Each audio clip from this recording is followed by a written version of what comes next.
Ujjayi, and welcome to the Get It Gates podcast. We're glad to be back with you guys. Another week, another show. We're back with you guys. It's a pleasure.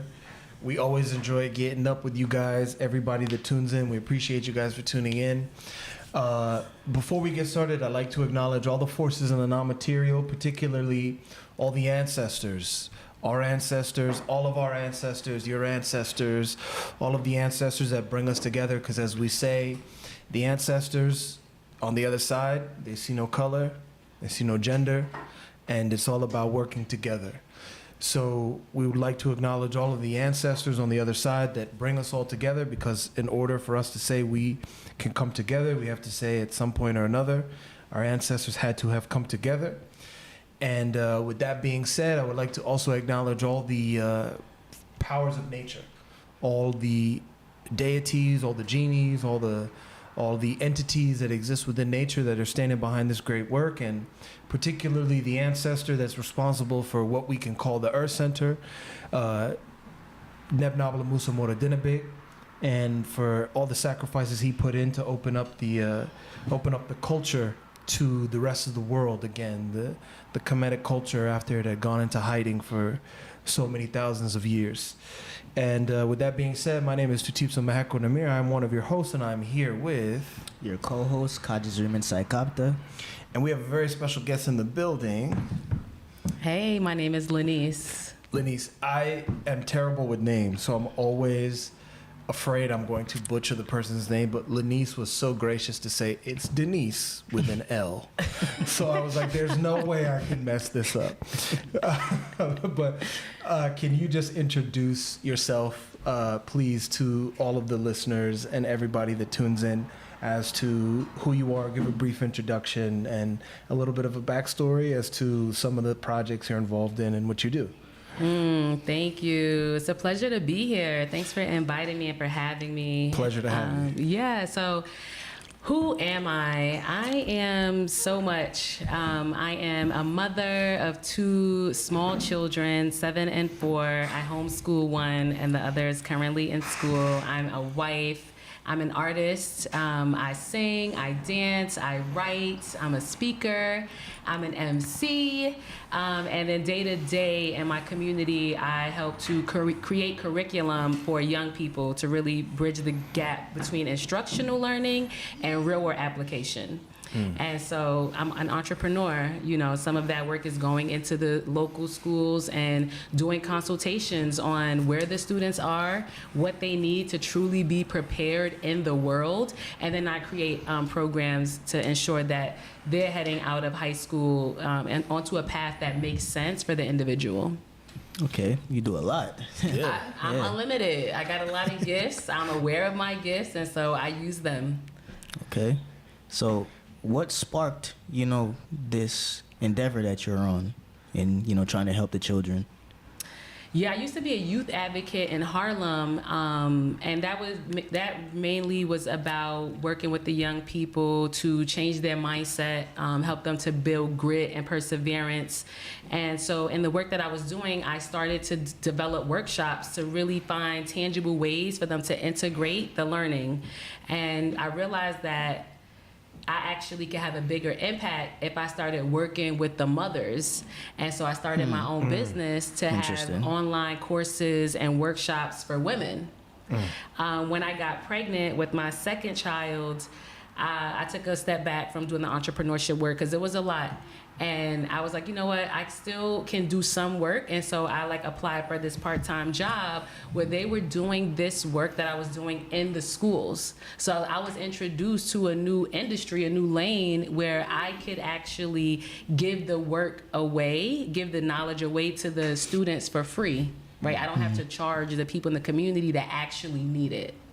So that's how I got into it. And after learning the ropes with that company that I was with, I branched off and did my own thing. If I can ask, because to me it's always interesting seeing how people kind of end up doing things that are kind of like counter to the institutions that we always find ourselves kind of funneled through or channeled through. What is it that kind of sparked you? Because you grew up in... I grew up in Harlem. You grew up in Harlem. So, I mean, did you go to public school? I did not go to public school. Like junior high school, I was always in private school, junior high through high school. So then, was it the exposures in public school, in private school, that kind of like spurred you on the path of kind of saying like, hey, you know, I need to help the community? Or what was it that kind of sparked you on that path of, you know, let me help people kind of within these institutions? My family. Like I grew up around family that was just always conscious, self-aware, knowledge seekers, always giving back to the community. That was a value, giving back, right? When I think about the after-school programs that I was in, Upward Bound, that was all about giving back to the community. So Upward Bound? Yeah. What's that? Upward Bound is a nonprofit program. The movie. There is a movie, something like that. Something, yeah. But no, there's a program called Upward Bound. So they reach out to the local community and they give opportunities to young Black and brown kids. So they took us to Africa. They took us to Bahamas. They took us all over, college tours. What? Yes. So always, that was just steeped in my foundation. Giving back to the community, never forgetting where you come from, finding value where you are. Planting those seeds, whatever you get, you give back. So that's where it started. It's in me. And so I'm cheating. Cheat. Because, we talked a little bit off camera. So you're from Guyana. Yeah, my family's from Guyana. So did you grow up here in the States, or how long have you been here in America? I was born here. I'm first generation. Me too. Yeah. So, but... I know how it is. But as first generation, you're still very much steeped in the culture. You can't even consider yourself American. I mean, It's hard. You're like Dr. Jekyll and Mr. Hyde, or Mrs. Jekyll and Mrs. Hyde, because it's like you play both sides at the same time. Yeah, I get the best of both worlds. Yeah, so at home I get that foundation, the values, everything that my parents and aunts and uncles have been through, I can understand how much it took. Someone said, I was in Upward Bound. They didn't take us to Africa. Well, listen up. You had to have your grades on point in order to go to Africa. I don't know what the grades were. Salty. They salty right now. Everybody didn't go. Everybody didn't go. It was certain students whose grades were high, who showed up to the program. So they were the elites. No, not the elites, but those who utilized the program. Like there's always a criteria. We would get stipends to show up, right? If you're going on time, They would pay you to help you. Right. So there's opportunities like this all over. Are you utilizing them in your own community? How old do you have to be to enroll in these things? Right. Yeah, I was in 9th through 12th grade. Oh, okay. So it's too late. It's too late for you. They check birth certificates? Listen, you definitely look too old. I can shave. Africans and Caribbeans, we could always pass. You funny for that. Yeah. I agree. Yeah. That melanin keeps us looking young. But yeah. I forgot. I lost my train of thought. No, you were telling us that they would give you stipends to show up on time and all of those things. Oh, yeah. Just saying that there's always opportunities in your local community, but you have to go out there, you have to network, you have to apply, you have to show up, and you'll get it. Going back to, because you mentioned something before that, you were talking about your family and like family values, right? So when you say family values, because even before that, you said you realized to reach the children you were trying to reach, you had to go through the mothers. Like, what gave you that realization? Being a mother myself, just realizing the energy in the home is up to me. Like, I have the power to create that. You know, I was angry when at some point in becoming a mom the first time, realizing like, oh, it's not 50-50. A lot of this work is on me with a baby at a young stage. And so between the sleepless nights, you know, breastfeeding, being home alone during the day while my husband was at work, I would be upset. Like, you know, you need to be doing more. After he's come home from a long day of work, I'm slamming cabinets, right? And at some point in my journey, I realized, and this is a lot of just like reading and self-reflection and working with coaches and things like that, that I had the power to create my reality and that I had to accept that responsibility and then bring joy to the mundane work of mothering. So in my own transformation, that's when I really started to like realize that I have to work with the mothers. So I'm gonna direct us to kind of what we were talking about last week, because we were talking about the difference between traditional relationships and modern relationships. So when you say it's not 50-50, because we say in the culture, in the traditional culture, the mother is supreme. So technically speaking, we say like the mother is technically like the first deity, like the first kind of divinity, the first kind of God that you come into contact with, outside of, you know, the Existential reality in terms of, you know, the divinities, the deities, and the powers of nature, and all the other entities that exist within the non-material. Now, we have a very specific way of looking at the way those kind of energetic channels, those existential channels that you come through exist. And it's very interesting to hear you say it's not 50-50, because a lot of people want to make modern relationships centered around being 50-50. But what is it that has contributed to you saying like relationships are not 50-50, especially being a mother? Because there's no way you could really say it's 50-50 when raising a child. But what makes you say that? My own experience living it, right? Like, I think recognizing that everybody has a position to play in order to make this thing work. And in living it, I realized like, okay, my role and these certain stages of baby development is to nurse, is to be fully present for this being who needs me, right? And my husband's role was to make sure that we had a roof over our head and that all the bills is paid and that we got food on the table, right? And so there's days when he comes home and he doesn't have any more to give, right? So I might have to give up 75 today. Right? And he can give 25, or it's days where I'm drained and he's gonna have to pick up some of that slack. So knowing that the balance is going to shift, but if everybody's doing what they can do, is going to equal the whole. So to me, right, that sounds like a very healthy way of looking at a relationship, is understanding that it's a give and take. Which means that some days it'll be 50, some days it'll be 75. It might even be 100 some days.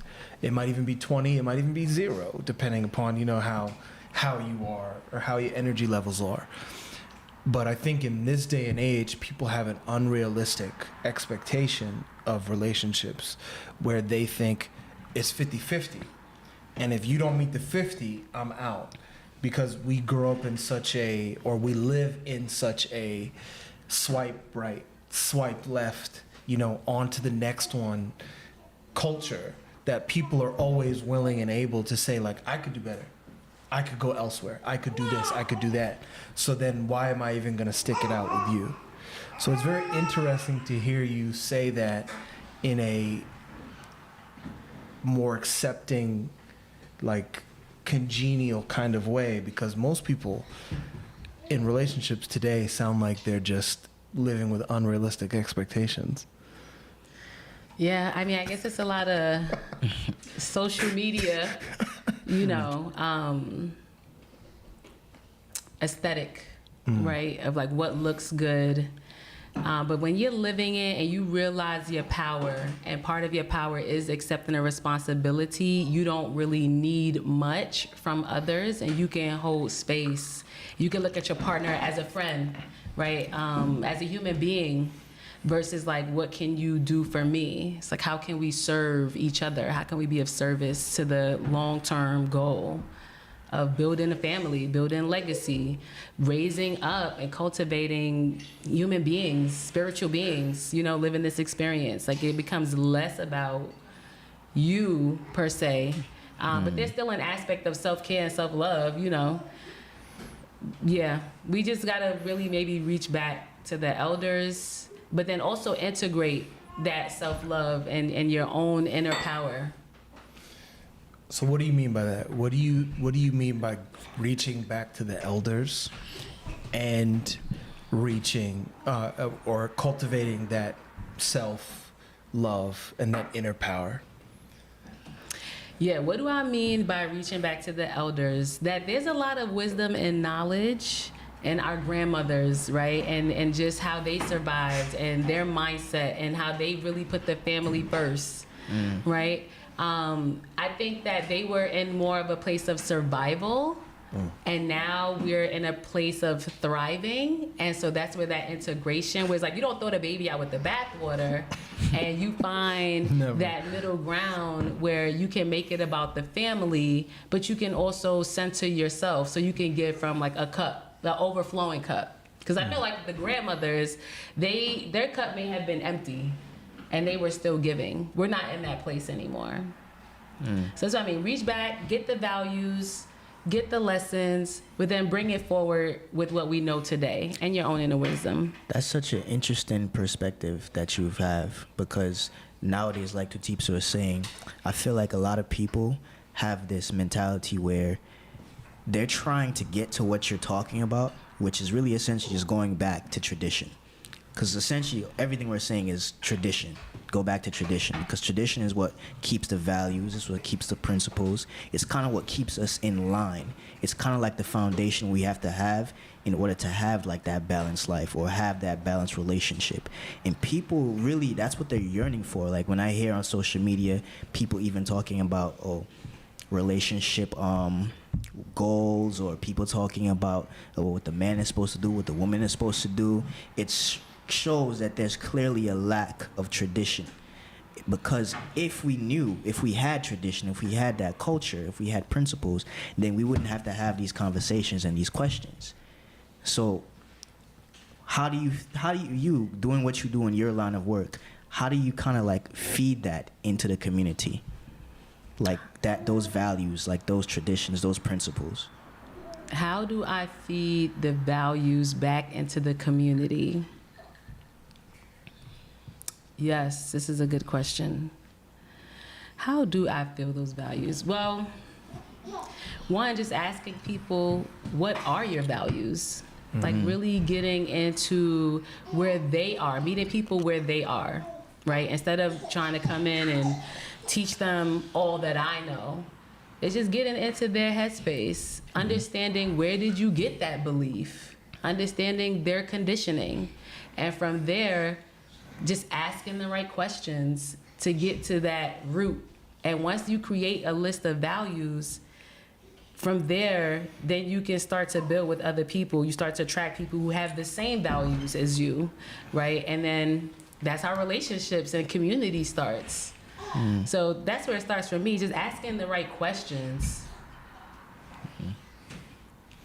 Listen, the interesting thing to me is you're talking about community, right? And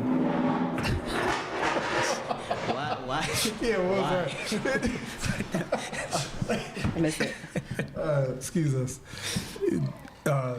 Zawaz just tried to walk past, and then I think walked right in front of the camera, and then he stopped, and then looked at us like, "Oh God!" It was a moment. Yeah, it was a moment. But speaking about community to begin with, I find it to be we don't have community here in the West. We think we do. I don't even say we think we do. We have neighborhoods. I wouldn't even say we have community. I say white people have community. It's interesting. Why do you say that? I would say white people have community, but us as black people, we don't have community. Because anyone at any given time can enter into our spaces and push us away from where we claim to be is our community. Through gentrification, through different, relocation programs. Redlining, you name it. Or Manifest Destiny, if you want to take it all the way back to the Native Americans. But I don't think we can really say we have community as much, because do we really support each other as much? Because I think Tyrese is ridiculous. Let me just say that before I say anything else. Tyrese the singer? Yeah, Tyrese the Why singer. are you bringing him up here? He's Let me hear. ridiculous. He's very ridiculous. Wasn't he just wearing a dress? I don't know. Yeah, Oh. I'm not even talking about that. I don't know. You said probably he's know ridiculous. more. I'm He just saying, was I wearing just a saw a dress. video. Yeah, Okay. that's Okay. even more. Okay, so if he wears dresses, he's ridiculous. Yes, he was wearing a red dress. Wait, This is I went ridiculous. out to see the dress because I used to have this mindset of like men in dresses, but then you see different African communities with men in That's dresses. not a dress. No, That's that ain't not a a dress. dress. That That's ain't not a a dress. dress. No. Yeah, we're nah, that ain't a dress. But he was saying because there was a father that was getting a look. There he is. It was a father that was getting a truck bought by his. Hey, you still rocking with it? Interesting. That means no. I would have to hear his story behind why that's on. But it was about a father that I guess I don't know, Latino. I don't know where he's from, but it was a Latino father that had worked his whole life supporting his family, and his family bought him a truck. And Tyrese made a post saying he wished he was Latino because they stick together, whereas that black people do not stick together. I saw that headline. You saw that, I right? had to skim. I had to push past that. But I think he's right. Tyrese is ridiculous because he definitely wears dresses. But I think it's very difficult And he to cries. say. He cries on Yeah, camera. he needs help.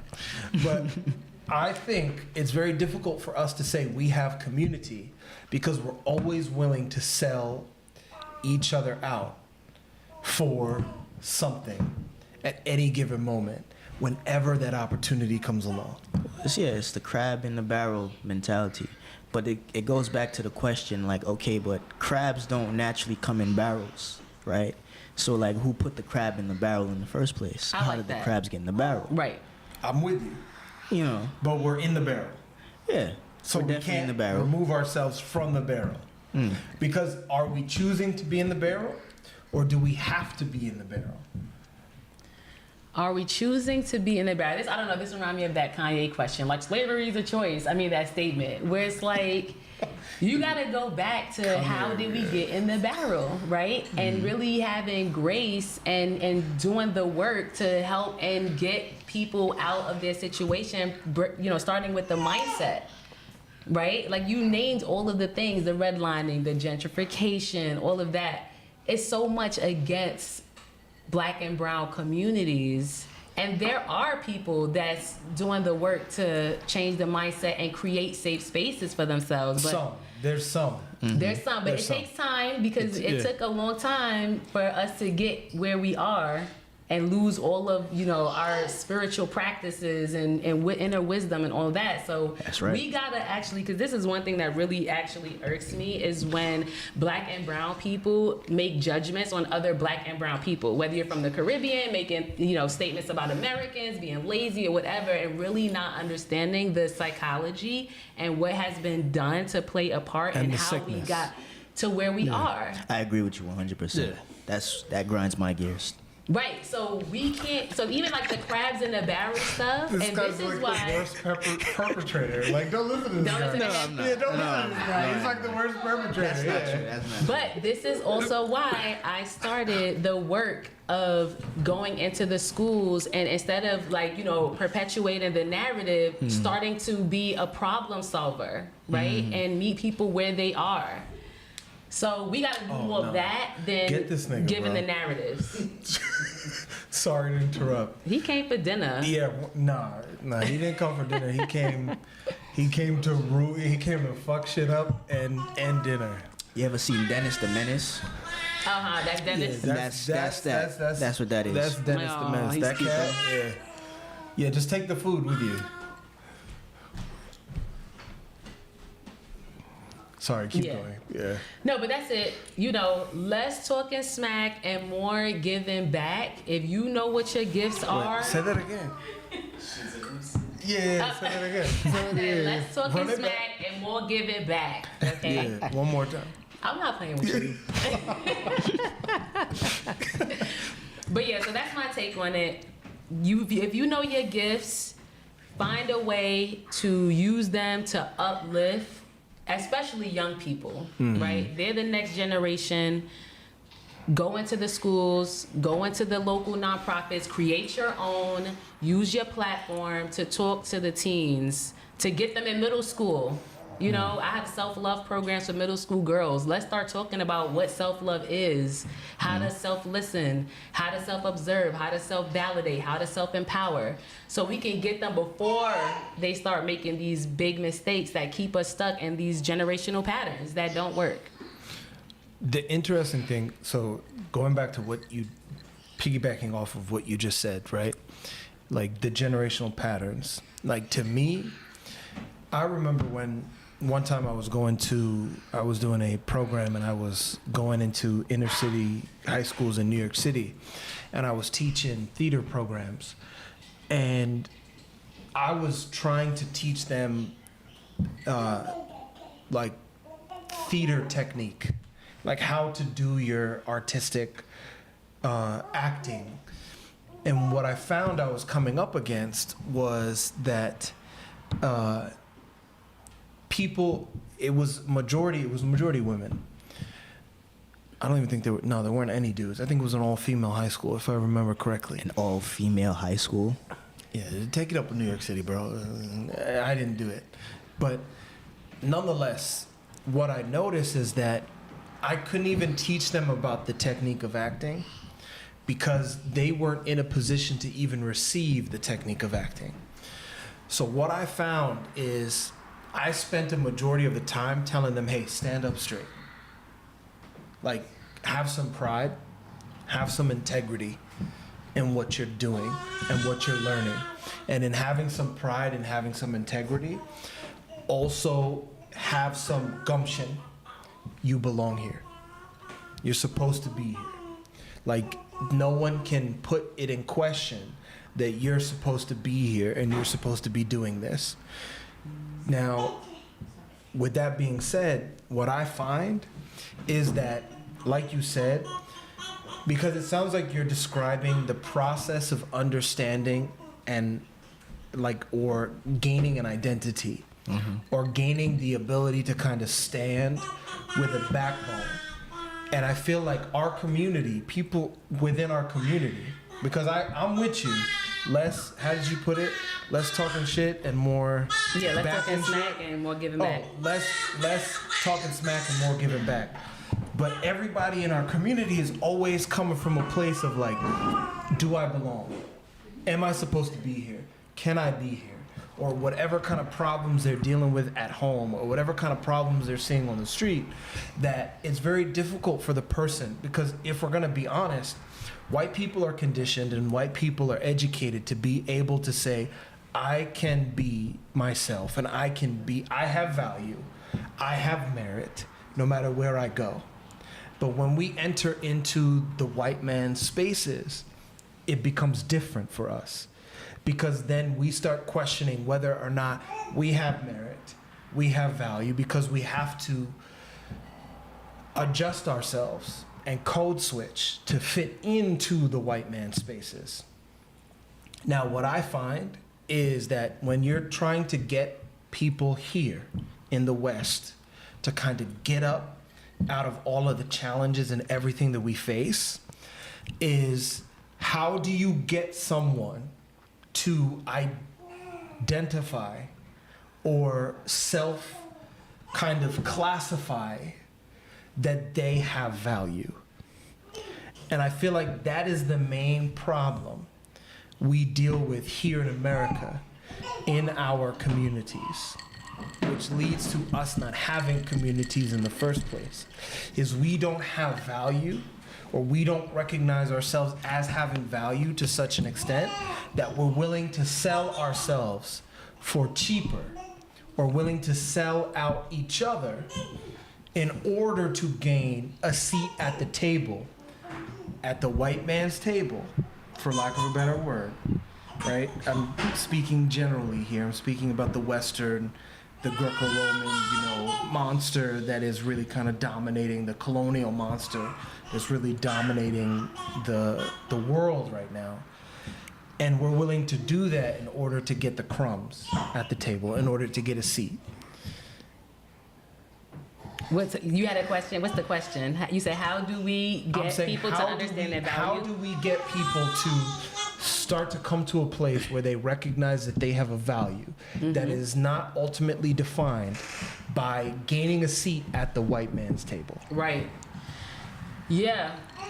How do we get, it starts in the home, which is why I started with the mothers, right? With a present mother. Thank you. To let you know that you have value and much to offer, and that there's more to the world and to life than capitalism, right? Making money or your title, right? She said it, not us. You're so funny.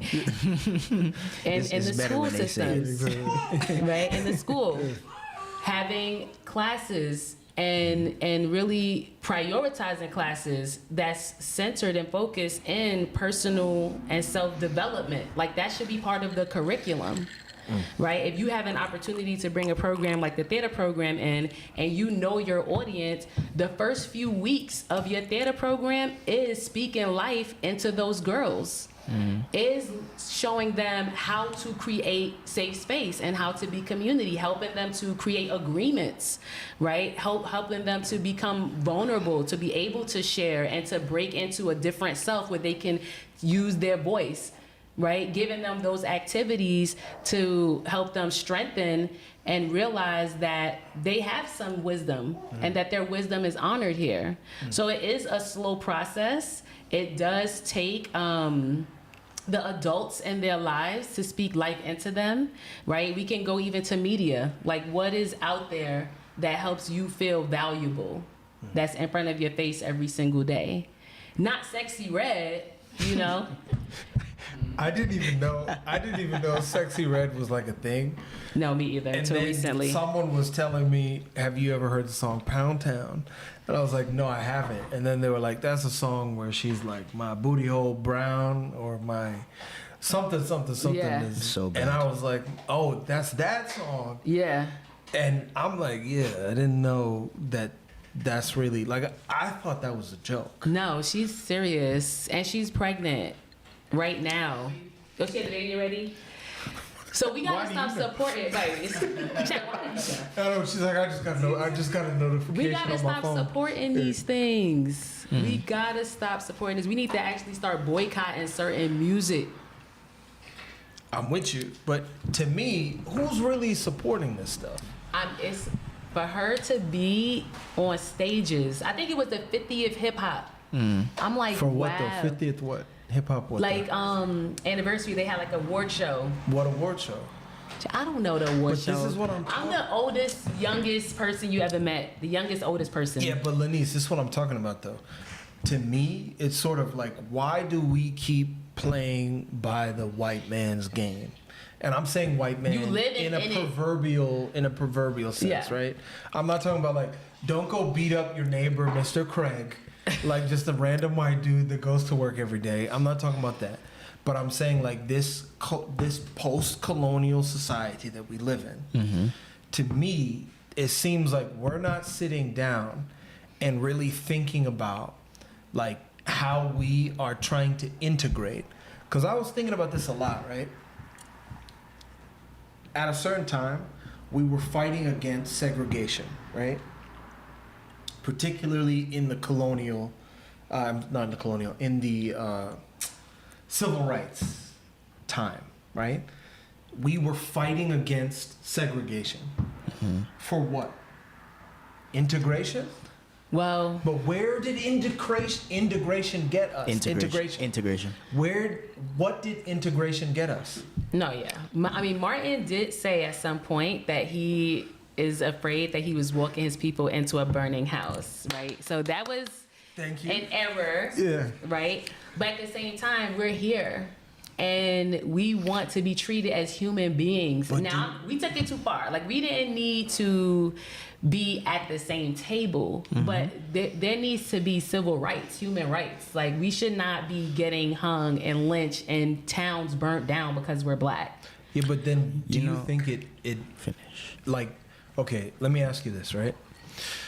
If you go into a space where nobody values you, nobody takes you serious, nobody gives you any respect, nobody likes you, and everybody's like, what are you doing here? Is it on you to be like, this ain't for me? Or is it on them to tell you, like, you ain't supposed to be here? Is it on? I mean, you should not put yourself in spaces. So it's time for us to get the fuck out of here. At the same time, though, when we want to think about evolution and ascension, right? Like, that hard work may have needed to be done so we can get to a space where we can coexist. Hard work? What do you mean by hard work? I mean, the work of dismantling segregation. You know, as we were talking I think we're about kinda all of this, past that. yeah, because as we're talking about all of this, right, I'm really thinking about it, and I'm like, segregation was interesting. Because to me, the way I see segregation, civil rights, and all that stuff, I kind of just see this whole place as a corporation. Well, yeah. It's a business. It is. Now, the way that they use the business is that they use the employees as like the customers and the people that they sell to, as well as the people that are just employees to sell the business more. Because to other countries, if you're American or you're from America, you look like, you know, you're money, like you're gold. Like if I go back to the Caribbean right now, and just because I'm coming from America, niggas already thinking I'm like loaded or some shit, right? Like money falls off trees over here. So with that being said, when you really think about segregation, to me, it was just like a huge marketing tactic employed by the system itself. Because here's the thing, psychologically, human beings want to be included into things. If, for example, right, in the situation of black people, you're segregated from yourself at this point. You're already removed from your culture. You're removed from your identity. You're removed from your values, your principles. All the stuff we're talking about, like we're trying to get back. You're removed from that, right? Now you're educated within the white man's system. So because you're educated in the white man's system, you function as if you are the white man. You have no other choice. So now, because you're functioning as if you are the white man, when the white man tells you, hey, this is my water, that is your water, mentally in your mind it's like, no, it's just water, because you don't see a difference, because for you, you're living life based upon how you've been educated. So you want to go and, you know, be respected by said white man, because said white man has been the one to educate you, right? Now, in that education, because you feel less than, because it's like, well, why am I less than you? If I do the same thing you do, I go to work, I feed my family, I take care of my kids, I support the system, I pay my taxes. This is the first world. I should be involved in this too. We built this country. All of this is in the minds of, you know, so-called black people. So now, you take that into account. The system knows that. The government knows that, and they understand that very well. the wrong That's our the doorbell. wrong time. But We anyway, have a few guests visiting from out of town, and keep going. yeah. Or keep going. So the system knows that. To me, because the system knows that, they use that as a marketing tactic. The whole segregation civil rights movement was a ploy by the system, because the same time all of that was happening here, while people were like fighting here in America to go to schools here. Like we were fighting to get into certain schools and certain spaces because that's where we thought the education was, the proper education. Same time in the Caribbean, in Africa, at gunpoint we were forced to go to those same schools to learn the same education. So you see, systematically there's like a trick going on. Like there's something going on behind the scenes that we might not be able to see. So now because we're viewing it as like, okay, that's like the status quo. That's what we have to live up to. That's what we have to get to. Now, psychologically, that's where they trapped us and they got us. Going back to who put us in the barrel. Now, once you're in that barrel, you're in that psychological trap, you have nothing left to do but to fight for civil rights. Now, because you're fighting for civil rights, they've caught you. You're constantly in the trap.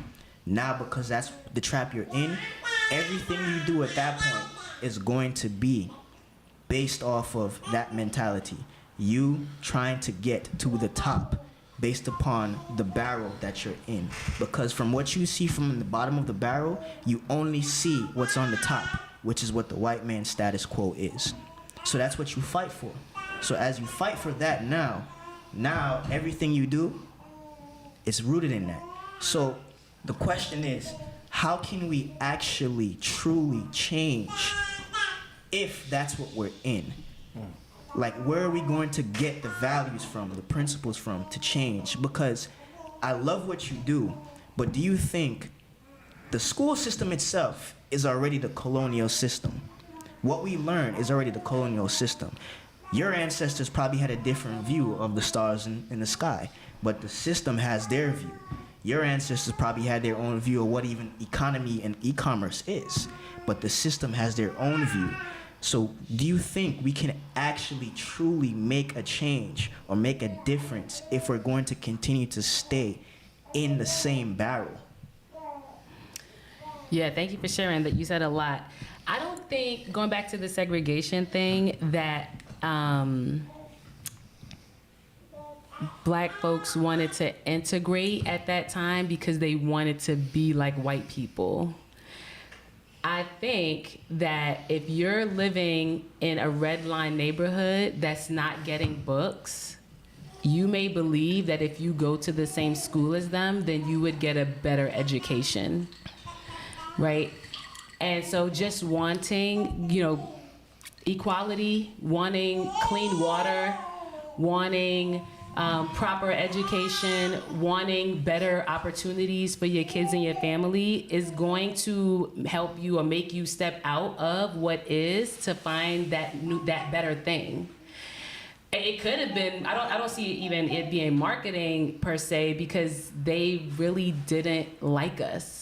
Like, they didn't have a desire to be in the same spaces. Do they like us now? It's not about liking us. Not like, I mean, when I say like, I would see, like, when I look back at old documentaries, the disgust of how people would look at Black people back then. Mm-hmm. So I don't see it as a marketing thing. I think it exists still, though. That's the thing. Yeah, some places it still exists. Companies change policies every year. Like, we were just talking about this at my job, actually. We were talking about, should the sanitation water, should it be 200 or 400 APCs, this and that, and then, or should it be 300 APCs? Last year it was 200, this year it's 400. Companies change policies consistently. So at the time, the policy was, okay, treat these niggers a certain kind of way. Now, at a certain point, that's not going to be useful anymore, because at some point, it's going to get tiresome as the population grows, as the system grows, as e-commerce, economics grows. So we need a different tactic. We need a different ploy. So what I'm saying is, everybody is an employee of the corporation known as the United States.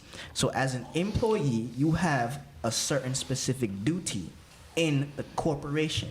So us as black folk, if we haven't realized it by now, are the entertainment district. So even it's not about them liking us. It's about the fact that we're useful because we're useful marketing tools for the larger corporation. That's why we can always brag about. They base everything off of us. Right. Because it's need like us. the way they gravitate everybody else to this whole system.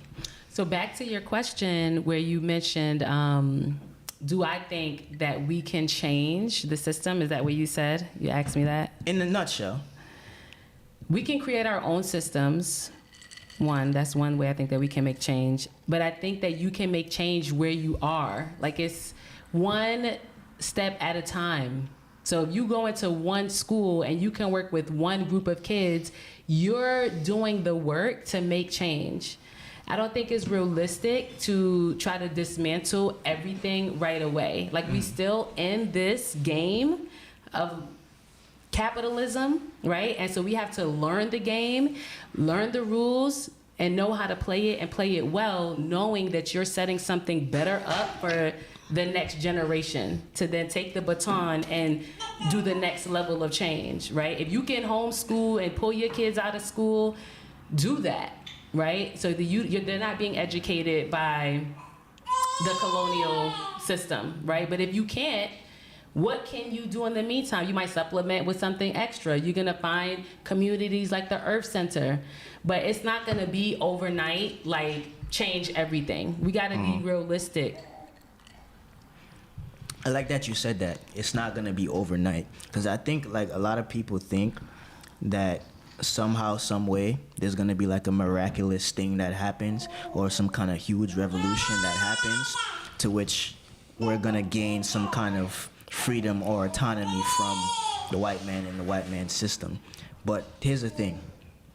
If that's all you know, and that's what you've been educated into, even if the system crashes today and we go and try to create our own system, the model for the system we create is going to be the same system we hate.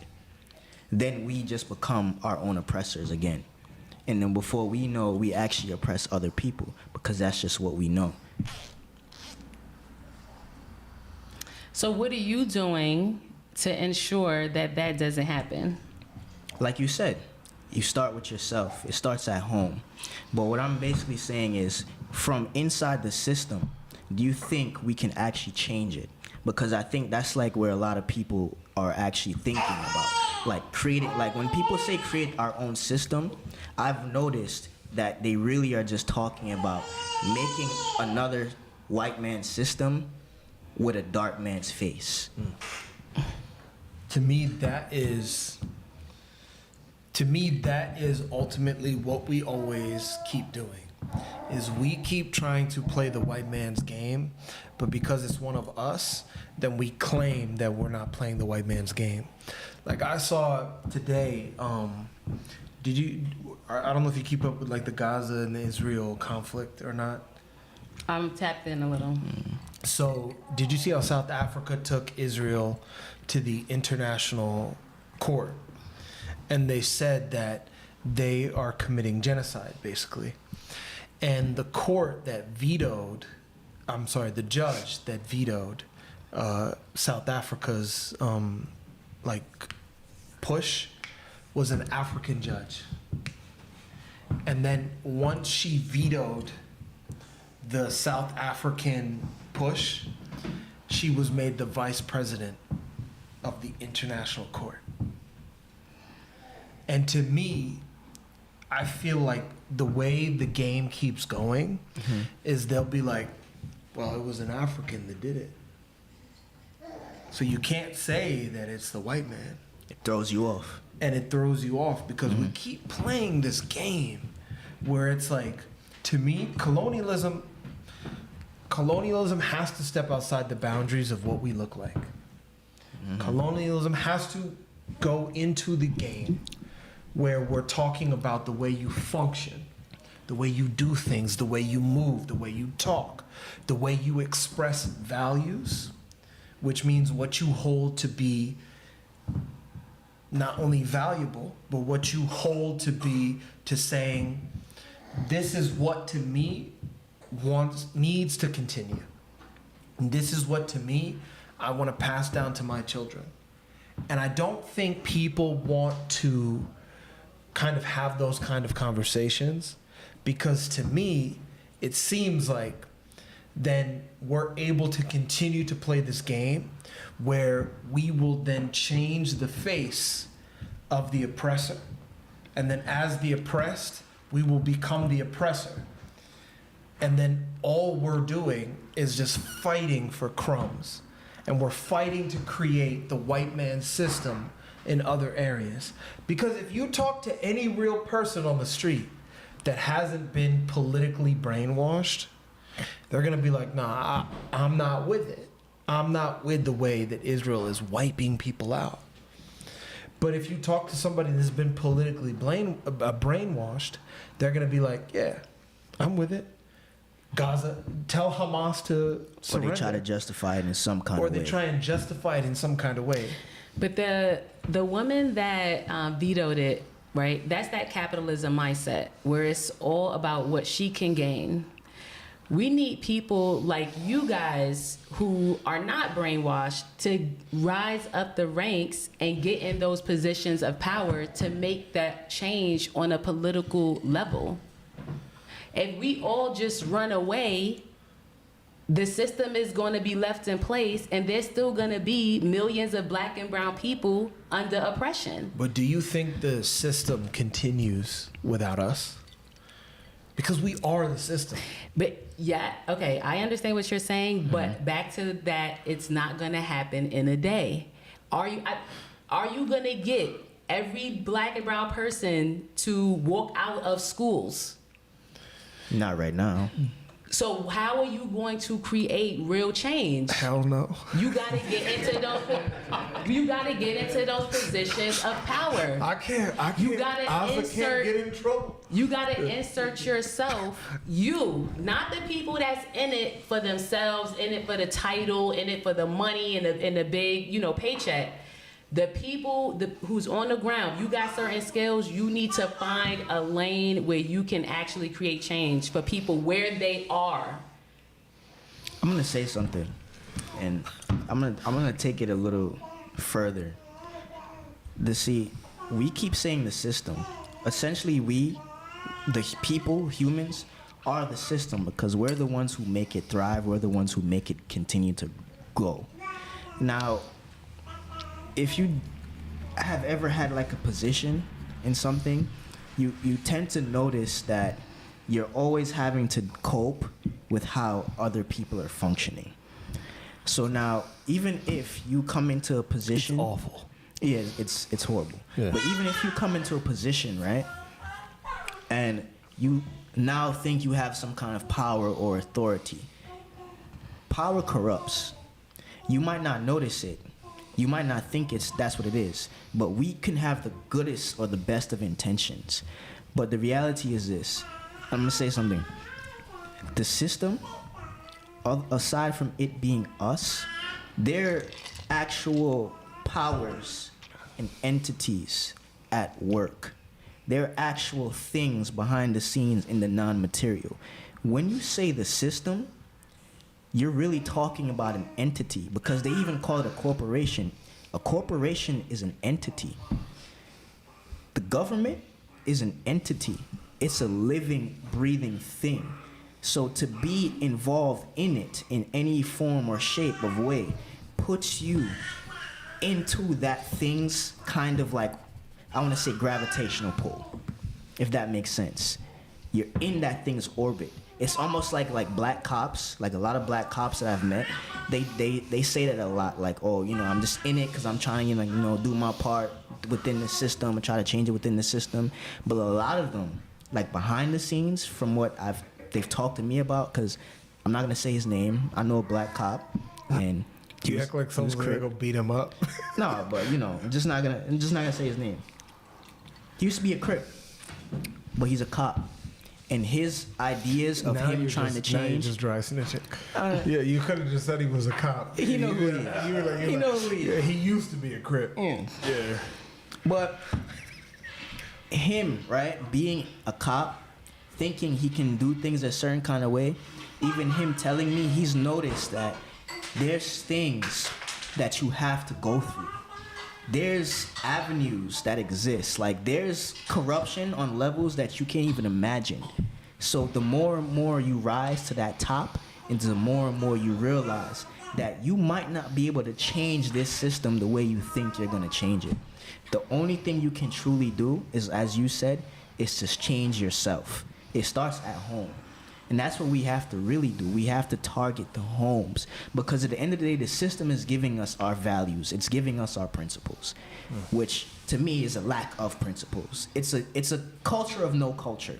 It's a culture of no principles. There is no values. It's a culture of no value, right? Yeah. That's why you can have a Pound Town song, because it doesn't value women. But at the same token, you don't value women, but then you say women empowerment because you don't actually value family. And the same token, you say you value, the society, and you value commerce, but then you downplay men. But, it's just a society of just lies and just deception and just loops and hoops. So if that's the society, can you truly change it? Because it's an entity, it's living, it's breathing. Yeah, I hear you. I hear you. And I think, you can get into a position and have your values and not bend. I think that's possible. I also hear you, and the word I'm hearing is like that spiritual warfare, right? When you say entities. So I was talking to my cousin the other day about the courtroom and the energy that is in a courtroom, right? When you walk in there, and the judge, how a judge can hand down to one person 3 life sentences. That's, to me, that spiritual warfare where you're locking down 3 generations under the jail. It is. Right? Mm-hmm. So do we not have black lawyers to try to combat that? Do we not enter that space at all? So what happens? Because we feel we can't change the system? So what happens when that black lawyer is not blacklisted for going against the status quo, and then he's executed? But to me, like, there's a song I like. I think the rapper's name is Mozzie, and he says that guy. And he says those people are undefeated in those courts because they're setting the rules. So it's sort of like if I say, "Hey, you and I are gonna have a competition, right?" And then you're like, "Okay, what kind of competition?" I'm like, "Well, what are you bad at?" That to me is the way these courts and all of these and the system and the institutions that we call them are set up, because we don't set the rules.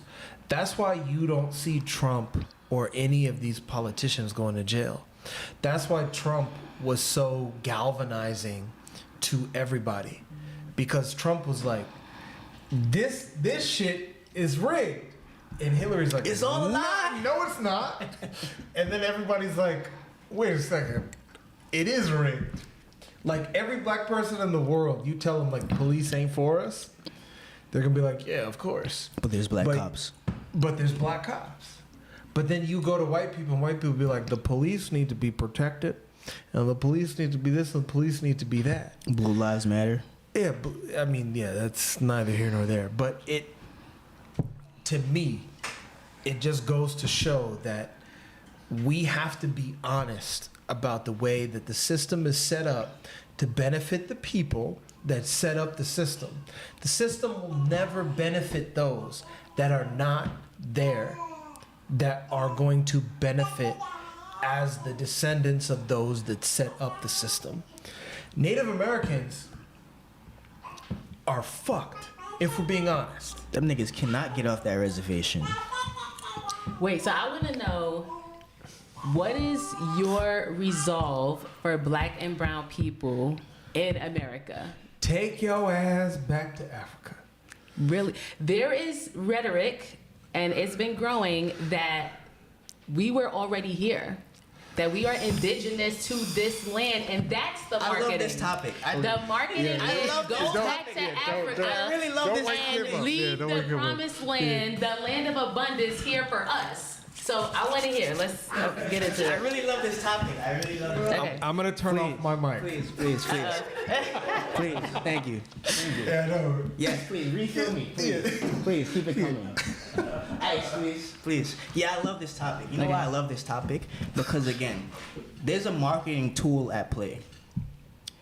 Have you noticed, I don't remember the guy's name, but there's, I'm trying to remember his name. Ivan Van Sertima. Actually, yes, let me talk about that, actually. Ivan Van Sertima. So Ivan Van Sertima wrote a book. They came before Columbus. I have this book, read this book, front to back. Now, the interesting thing to me, when I find people on the internet using like books like They Came Before Columbus as like a way to convince other people who may not really understand history or historical things in a proper way to kind of promote a certain kind of narrative, it makes me really think, are people truly even looking into things, or are people trying to gravitate to things that makes them feel comfortable? Because Ivan Van Sertima's book, really all it was saying was simply this.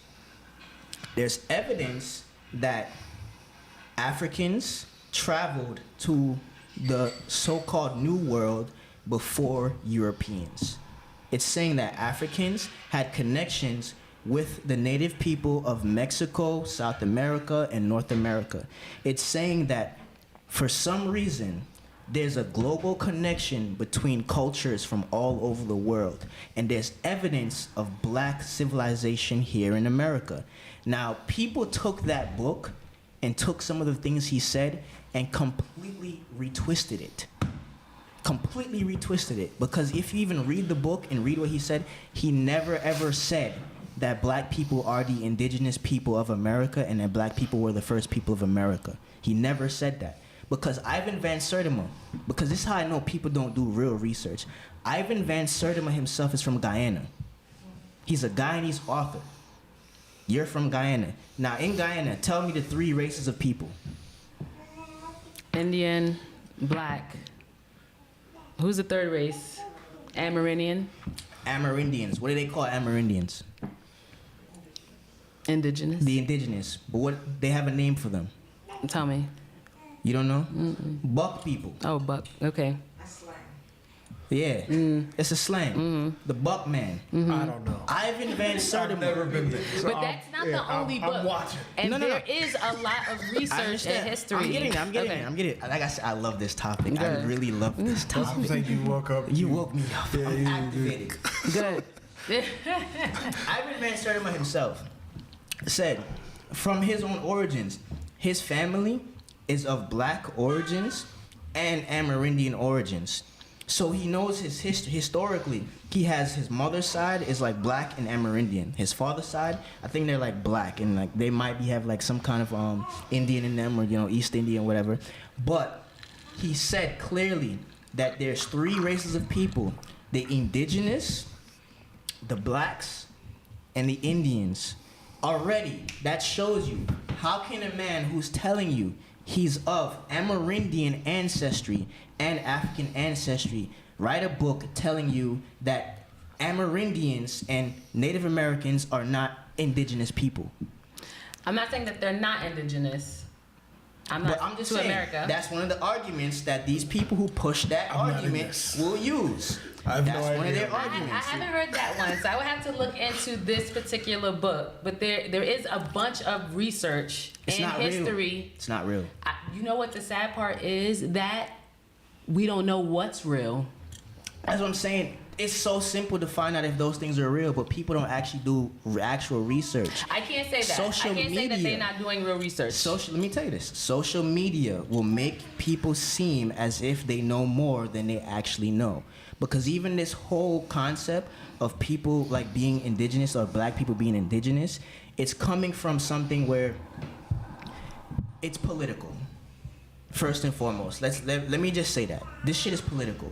Because there are black people who actually do have Native American ancestry. That's a fact. I'm not taking that away from people. I know some of them. That's a fact. I'm not taking that away. But they're also actual Native Americans. That's a fact. Is it a fact that black people, our ancestors, traveled here and came here? Yes, that's also a fact. But you have to make that distinction. There's people who came here and traveled here. There's people who came here and traveled here 60, 80,000 years ago, migrated here from through Asia, through the ice bridge, traveling through the Pacific Ocean, the Atlantic Ocean, came and populated this land. Some of them were brown, some of them were light. That's a fact. I'm not saying that that's not true. But what people are doing now is taking those historical facts and are twisting them to fool people because there's an agenda at foot. And the agenda is simply this. We need to keep these Negroes here. We need to keep these niggas continuing the charade we have going on because this, again, is the entertainment population. This shit does not work without the entertainment population. There's a memorandum, 51 or 49, something like that, from the government. During civil rights, during the time of Malcolm X going to Africa, all these people in the Caribbean talking about going back to Africa, all this stuff, the government came up with a plan where they would purposely infiltrate these spaces with people that look like you and then tell you this information to cause disharmony between Caribbeans, Black Americans, and Africans. This is a real government document. These things are not fake. You can look this shit up. Go and find FBI's, CIA's memorandums. That's their website. It's not no Google shit. It's not no TikTok shit. It's not no Instagram shit. Let Lenise talk. No, that's okay. I'm just a really good listener, and so I like people to get their full thing out. So No, I you gotta, gotta, you gotta understand this topic. No, I love it. Because I actually dived into this topic because at one point We know. I was thinking about it. I'm like, what if that makes sense? What if that makes sense? And then I really sat down and I was like, wait a minute. It does make sense that there were already, they're the Native Americans or indigenous people that were here, but there are also black people who are indigenous to America. Okay, it's also being refuted. Like, how can millions of Africans come over on slave ships in those times and survive that journey? So we have to consider, and everyone should do their own research. I empower that all the time, right? You can't just read one book or one website and feel like you're an expert on the thing.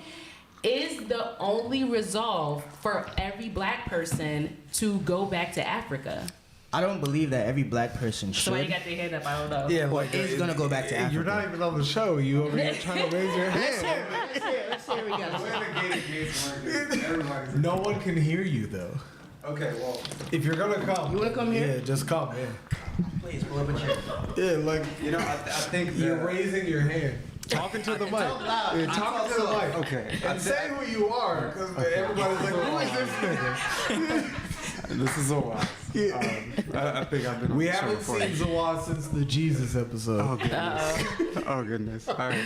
But he's like, So- enough is enough. I mean, the thing is, this word, like indigenous, really isn't discussed to its full extent because if you really think about it, when you look at almost every history from every part of the world, they talk about the origin of humanity and where it comes from. And it's the continent itself is Africa. So when you're really talking about indigenous people, right, you can't cut that out. That is the source of where indigenous people come from. So when we're talking about going to the origin, we have to include that. You know what I mean? So that's kind of the piece I just wanted to add that. Because I feel like a lot gets lost when we're segmenting history. And we as a people, and I mean like just humanity itself, outside of color, when we're trying to find the origin of things, the origin of culture, the origin of value, the origin of everything, we have to go to the source. So I think this Gate of Gates is really like based on really trying to go to that origin. When we talk about indigenous, we're talking about going straight to that origin where all the history actually of humanity exists. Yeah. My understanding of even like the world and how it was that it was one, right? A one landmass. and we're explorers. We're everywhere. And at some point when plates start shifting and things start happening and it separates, right? That some of us are left on the North American side, South American side. Some of us are left in what is now called Africa, right? And so we can take that into consideration as well. But just bringing it back to like, what is the point of the whole conversation here is the change, right? Is getting people out of what we're calling the system, out of the education system, out of the workplace system, right? What does real change look like? Truly, where we have these structures in place, houses, cars, all of it. How are you paying those bills? How are you caring for your family? What are some real solutions that we can leave people that are watching now with? Oh, sorry. Anybody. Are you asking? Anybody. So my thing, I shared my thing. Oh, I thought you were just gonna no, jump at I it. was like, yeah. Yeah. I didn't realize you were asking a question. So I think to me, it becomes about like, okay, so remember math, right? Like, you know how there's the equation, and then the equation in and of itself comes to a solution. To me, it's sort of like, at what point are we going to talk about the equation? Or are we going to talk about the solution? Because to me, it seems like in order to get to the solution, we have to talk about the equation. And if we're going to talk about the equation, then we have to go back to what exactly? We have to go back to where are we really coming from? Because I'm first generation, you're first generation, right? You know where you're from. How many people did you grow up with that knew where they were from? That could say, hey, I know where I'm from. How many people? In terms of being in America, How many people? How many? I mean, I don't have an actual number, but I think I'm sure they can go back a couple generations at least. No. I mean, like, someone that can be definitively say, I'm from here. I know I'm from here. How many people? Did the genealogy test count? No. No. genealogy definitely doesn't count. Take their ability to tell you where you're from out of the equation. How many people get to genuinely say, I'm from here? Yeah, I don't have numbers. But I'm saying, can you remember? How many people, like, give or take? Not back to Africa per se. Yeah, it doesn't even have to be back to Africa. I'm sorry, I'm just moving the mic. But it doesn't even necessarily have to be back to Africa. But realistically, just in general. Because it could be somebody from Poland. It could be somebody from Ireland. It could be somebody from anywhere. But how many people that you grew up with get to say, I know where I'm from? I'm not just white. I'm not just black. I'm not just this. I'm not just that. Because to me, that's a problem. Because what you do when you come here is you want to blend in and you want to integrate. Again, we're going back to the integration conversation, where people want to remove themselves of their real identity. And identity gives you power. When you have identity, nobody can take that away from you. But when you don't have identity, you become fertile ground for whatever the fuck anybody wants to come and plant. And to me, if we're going to have this conversation, then we have to go back to identity and what it means to know where you're coming from and what it means to know where you're going. Because as Bob Marley said, and I know a lot of people are talking about the Bob Marley movie because that shit looks terrible, but thank you. Yeah, it looks awful. Yeah, it looks terrible. It looks ridiculous because I don't even know who they got to play Bob Marley, but they need to go get a refund. But they could have got one of his nephews or sons or something. Point being is that, to me, to quote Bob Marley, and to even quote my father, as I was growing up, my dad always used to tell me, because I used to go home crying. I grew up in Long Island, and I used to go home crying. I used to be like, Dad, these people are picking on me. And my dad would be like, listen, son, let me tell you something. You know where you're coming from. And that bothers people. Because they don't know where they're coming from. And because you know where you're coming from, you know where you're going. And you can't divorce where you're coming from to know where you're going.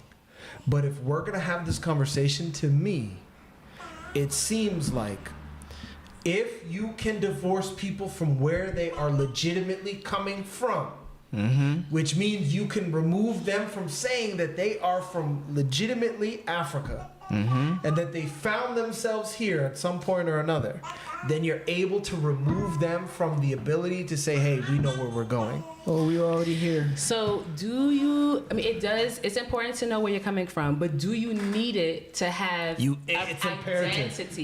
Yes. And if it's been erased, then what are we saying? What are we saying about the people who don't know? Are they lost? It's time to find out, nigga. Yeah, you're lost. Is there a way for them to create a new identity? No. That's the There's problem. no way you can get away from it.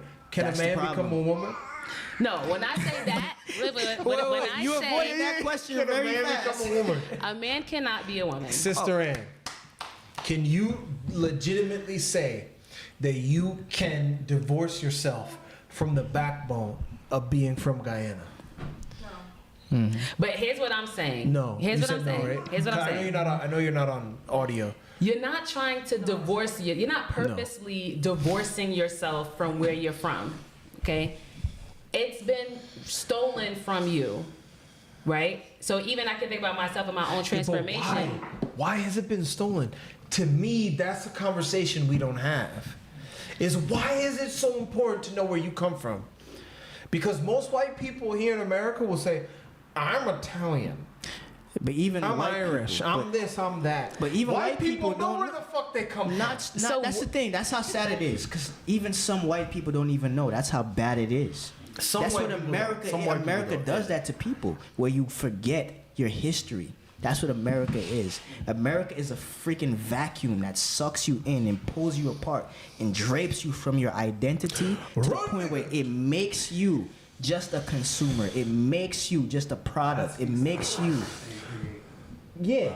You get how? It's arbitrary. They can't hear you, Sin. There isn't anything. They can't hear you. Listen, no one can hear you. Come here. Just come and say it. Come and say it. Yeah, come on. Come and speak into the mic. What hope are you giving to people who don't know where they're from? You can find out. You can find out, but you can't rely on the people that took you where you're from. And I don't think they are. I don't think that But they are. people are 23andMe, everybody. But people Everybody is doing want to know. 23andMe, People want to know. Ancestry.com. You telling me a bunch of white people sitting in a lab being like, come on, see your I don't recommend doing the genealogy test, but the fact that they're so popular shows that people do have a desire to know. So everybody wants to know. Because you can't know, like that to me is the foundational building block for you to be able to do anything in life. If you don't have it, what is the resolve for people who want to be empowered, who want to move forward, who want to create something new for themselves? Nigga, know where you're from. If you don't know, Yeah, but you need to find out. Do you need it? Do you Yes, actually need it? yes, you do. Now, you can find a community like the Earth Center that can teach you But new it's not values listen, and but it's not- tradition, but and hold you on. can create an identity out of that. But it's not even about finding an organization to be able to give you the identity. You're finding a community that is steeped in tradition that can empower you and give you structure to live within, to build values on. So there's two parts to this, right? I agree with you. You're right. You definitely need structure. You definitely need values. You definitely need principles. But all of those things that we're talking about essentially goes back to one thing. As we said in the beginning, it goes back to culture. But culture comes with something very important, which is what we're trying to get at. Identity, which is what is lacking. That's why the lacking of identity can cause somebody to have Stockholm syndrome to the point where they can make up false realities and make up history that seems logical and legit to the point where they can make up things that will make them feel better about being in a place that they know does not want them to be. So your identity is your foundation, because your identity is what even brings you that principles and that values and that culture. Because you said something interesting. You said find like somewhere like the Earth Center. Don't be mistaken. Yes, we're an organization. Yes, we teach traditional cultural values. But what this is really about is bringing humanity back to humanity's identity. Regardless of skin tone, regardless of the physical vessel, because we have to transcend past the physical vessel, because we have to start talking about the things that transcend time and space. Right. So then it's also regardless of where you're from, because in terms of identity, you can focus on the I am, on the spiritual part. And when you start to empower that spiritual being part of you, certain information will start to find you where you are. Yes, but can you legitimately tell me, okay, you got here, right? We're in Fort Lee, right? Where did you come from? From Harlem. So what if you can't tell me where you came from? I think that sometimes there's too much emphasis on needing to know versus just flowing and Lenise. allowing the things to find you where you are. So I'm gonna give you an example, right? I'm from Guyana. My family's from Lenise, Guyana. exactly. Wait a minute. But you wait a get minute. to say I that. didn't care about that though as a young person, right? I didn't really care much about that. That wasn't a thought. I wasn't asking my grandmother for her stories when I was 16 and 17. How many niggas on the block get to say that though? They might be able to know that their great-great-great-grandmother was on the slave plantation in South Carolina, and she still have her tradition and values that carry through. So they may not be able to say they're from Ghana or Togo, but they can say that 7 generations we had land in South Carolina, right? There's still richness there. So I don't think we should shame people or say you don't have an identity if you can't go all the way back. No, we're not shaming anyone. I think, okay, it can be taken like that, right? If some people could say, okay, well, I don't know where I'm from, so I don't have an identity. Going back to what I was just sharing was that my inner transformation was spiritual, where my identity was bigger than where I'm from. Like you said, it's not about race. It's not about the physicality of the thing. And once I became in aligned with the I am, then I started recognizing and getting these stories from my grandmother about where I'm from, and recognizing like, oh, this person is a painter. That's why I enjoy painting, etc. But I don't think that you need to start at where you're from. I think you need to start at what am I? Yeah, but are those two things not intertwined? They're not intertwined. You just actually said it's intertwined, because you said once you realized it was about the spirit, that's when everything about who you are, your ancestry, it came to me. But the foundation then is about knowing that you're more than this physical body. Of course. And whether you could be adopted, right? And you don't know where you're from. Does that mean you don't have an identity? Let me ask you this. If you go get the doctors to sew up your clitoris and make it into a penis, does that make you a man? No, what? It doesn't, right? It doesn't, right? It doesn't. So then why do we get to say that identity goes away? Identity never goes away. Okay, I'm a person that I like to look up words, even words that I think I know. Right? I know that was a roundabout way of getting there, but we got there. Right? Brendan, I'm gonna look up the definition of identity. I can give you what I can break it down for you. Okay, let's hear it. ID, right? And then you can even slash it. ID entity. ID entity. Is an entity a human being? It depends upon what you're talking about. Okay, but the way we've been talking about entity is more spirit than human. Mm. But I mean, let me ask you this though: how can you divorce the two? You're not divorcing the two. Can you? But understanding that you're a spiritual being having a human experience, and if your records get lost, that doesn't make you unaware of who you are.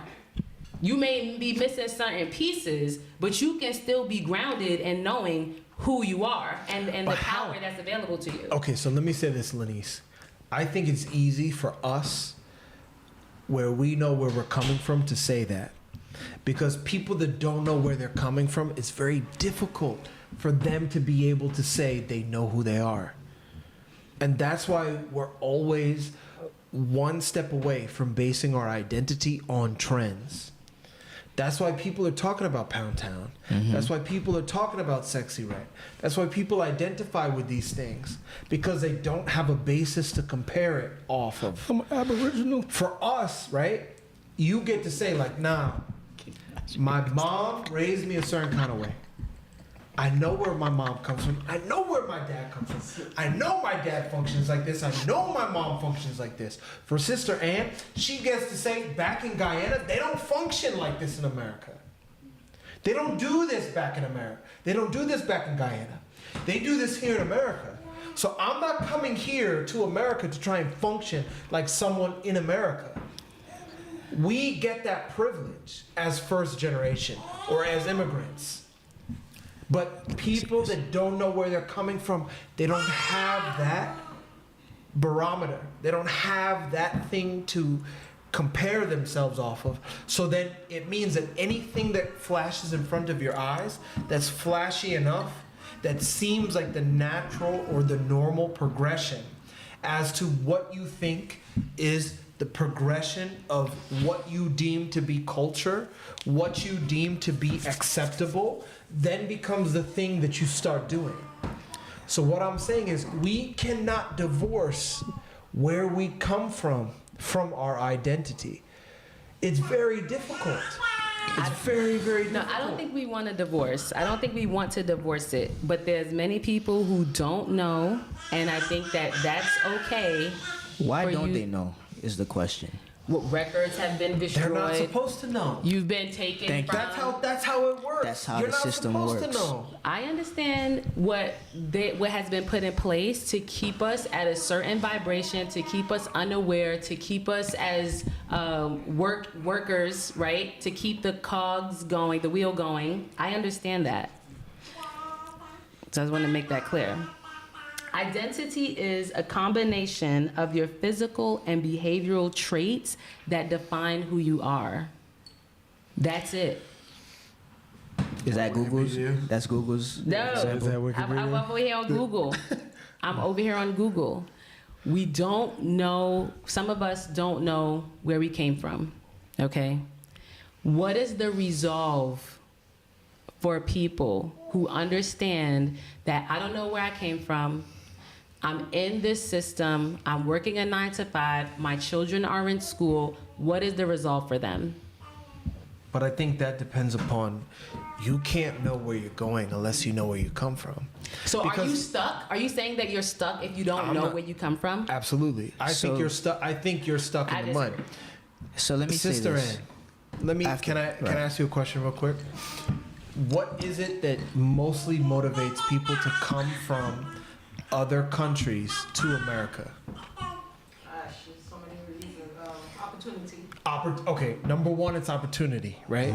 Opportunity for what? For, Opportunity for what? education, Opportunity for education, more dollars, more money to help your family back home. to help your family back home, Prestige, maybe even. prestige. So that's what I talk about when I say opportunity. Now, that in and of itself means that we're projecting ourselves toward what the system has defined to say, these are the things you need in order to continue to exist. But when you come here, Sister Ann, let me ask you this, right? You getting it hot. Let me ask you this.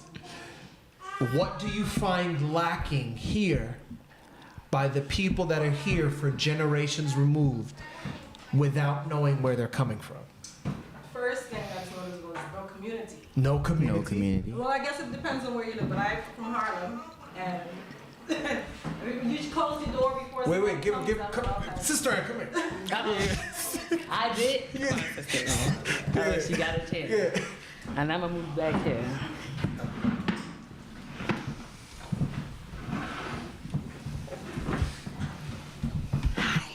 Hello.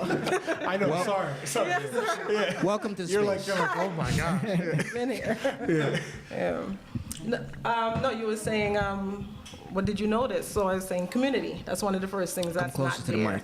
That's the first thing that you notice that's not there in a place like Harlem. Yeah, You can hold it.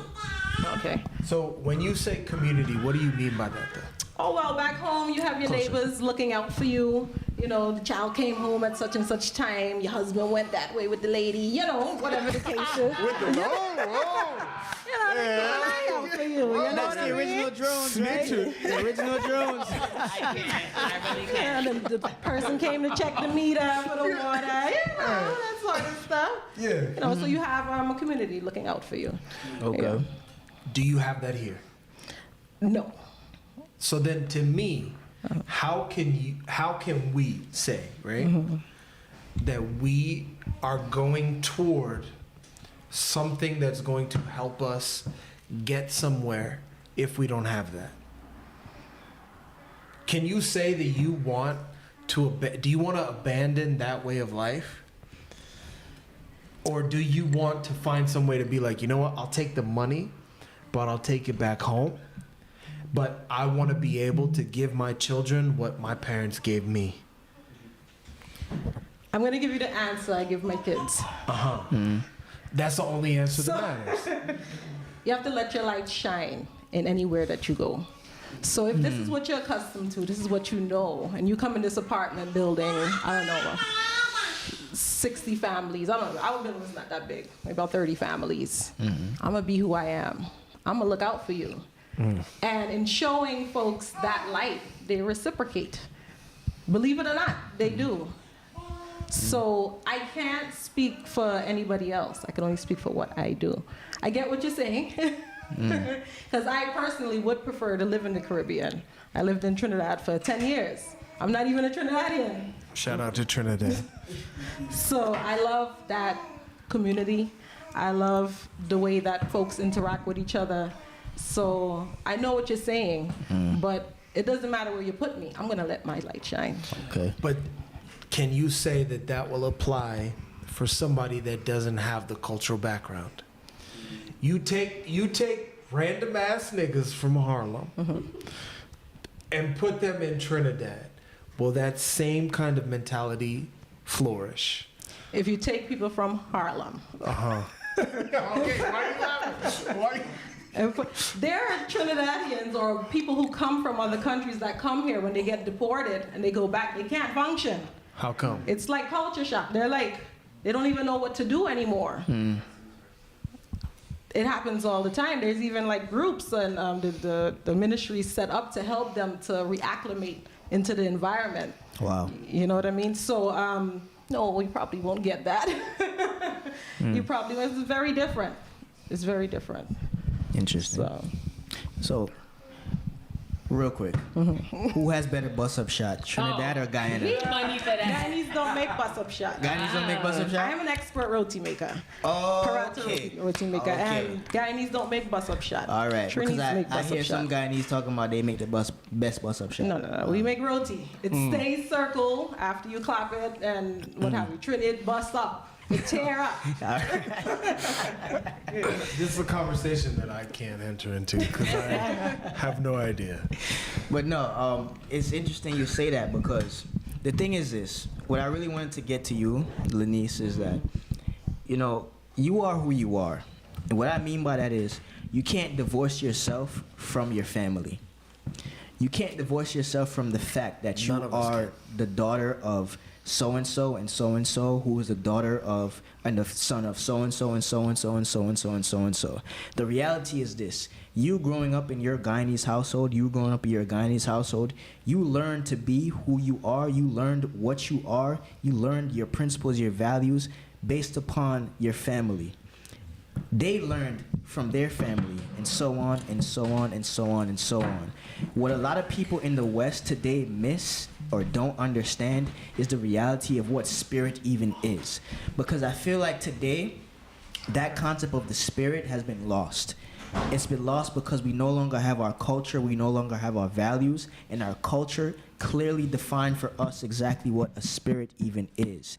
But because we don't live in that culture, we live in another person's culture, we live in another person's reality, our definition of spirit is defined even by the limited words on Google that we have. Because if you even translate something from, like, let's say a traditional African language. Hey, everybody. Ujai Kenibashu. Ujai. If you translate something from a traditional cultural language, like something like patience, for us, it's like, oh yeah, it's patient. But in that language, it's so much more profound. Right. I worked at a Japanese restaurant, right? And we had this concept called marufuku. In English, it's translated to mean circle. But if you go to Japan and you truly try to understand the cultural perspective of what marufuku means, it means cycle. But when you try to understand cycle, it means rebirth, reincarnation. It means going through life. It means going through the hardships and the challenges constantly. And that comes around. What goes around comes around. There's so many depth to one simple word. One simple word. So now, us coming to this place, right, in America, and then losing that, because what's really happened is this colonial society has taken people and stripped them from who they are, stripped them from their history, their heritage, their principles, and their values, and removed them from it, which essentially means they've removed you from your family. A spirit comes into a body based upon the line or the lineage it comes from. That line or that lineage comes with its own principles, values, customs, and taboos. You cannot remove yourself from the line. If you don't know your identity, that means you no longer know your principles, customs, values, and taboos. So the moment you say your identity does not determine who you are, your identity does not determine how you function in this reality, in this world, you're putting yourself in a very, very detrimental state. And the system was very, very, very intelligent in how they did that, by removing people from their identity. Because your identity, your culture, your language, your principles, your values is in connection with your spirit itself. So you can't even talk about your spirit without talking about who you are, your family, your principles, your values, and your culture. There's no Not way that necessarily, because my grandmother, who was born and raised in Guyana, she grew up Christian. So I can say that, yeah, my family's from Guyana, but they were still removed from these deeper values and wisdoms from long before her. And it's up to me here in America, with no direction from grandma, mom, or dad, to create new values and new ways of being. So while it is important and super helpful, right, to know where you're from and those values, there is also the work of generations as we continue to evolve to create new values and new principles based on your own inner wisdom. So I can't say again that not knowing where you're from prevents you from knowing where you're going. Because even me, the things that I'm learning, and these things are downloaded through me. I'm not reading them in a book.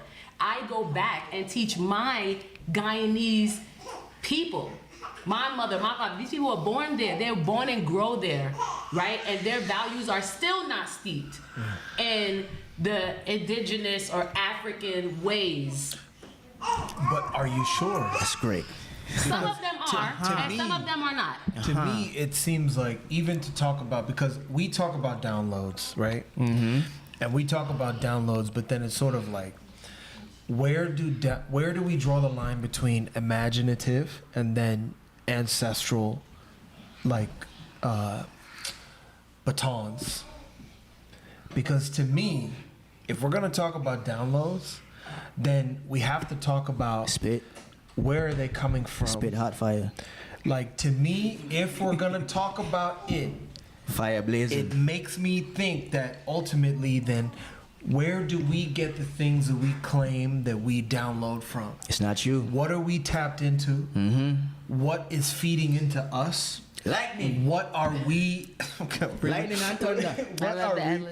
What are we a conglomerate of? Mm-hmm. What are we a combination of? What is in our composition? And to me, we don't talk about ancestors enough to talk about the fact that if we are a combination of those that came before us, because we're our grandmothers, we're our grandfathers, we're our father, we're our mother, we're the people that came before us.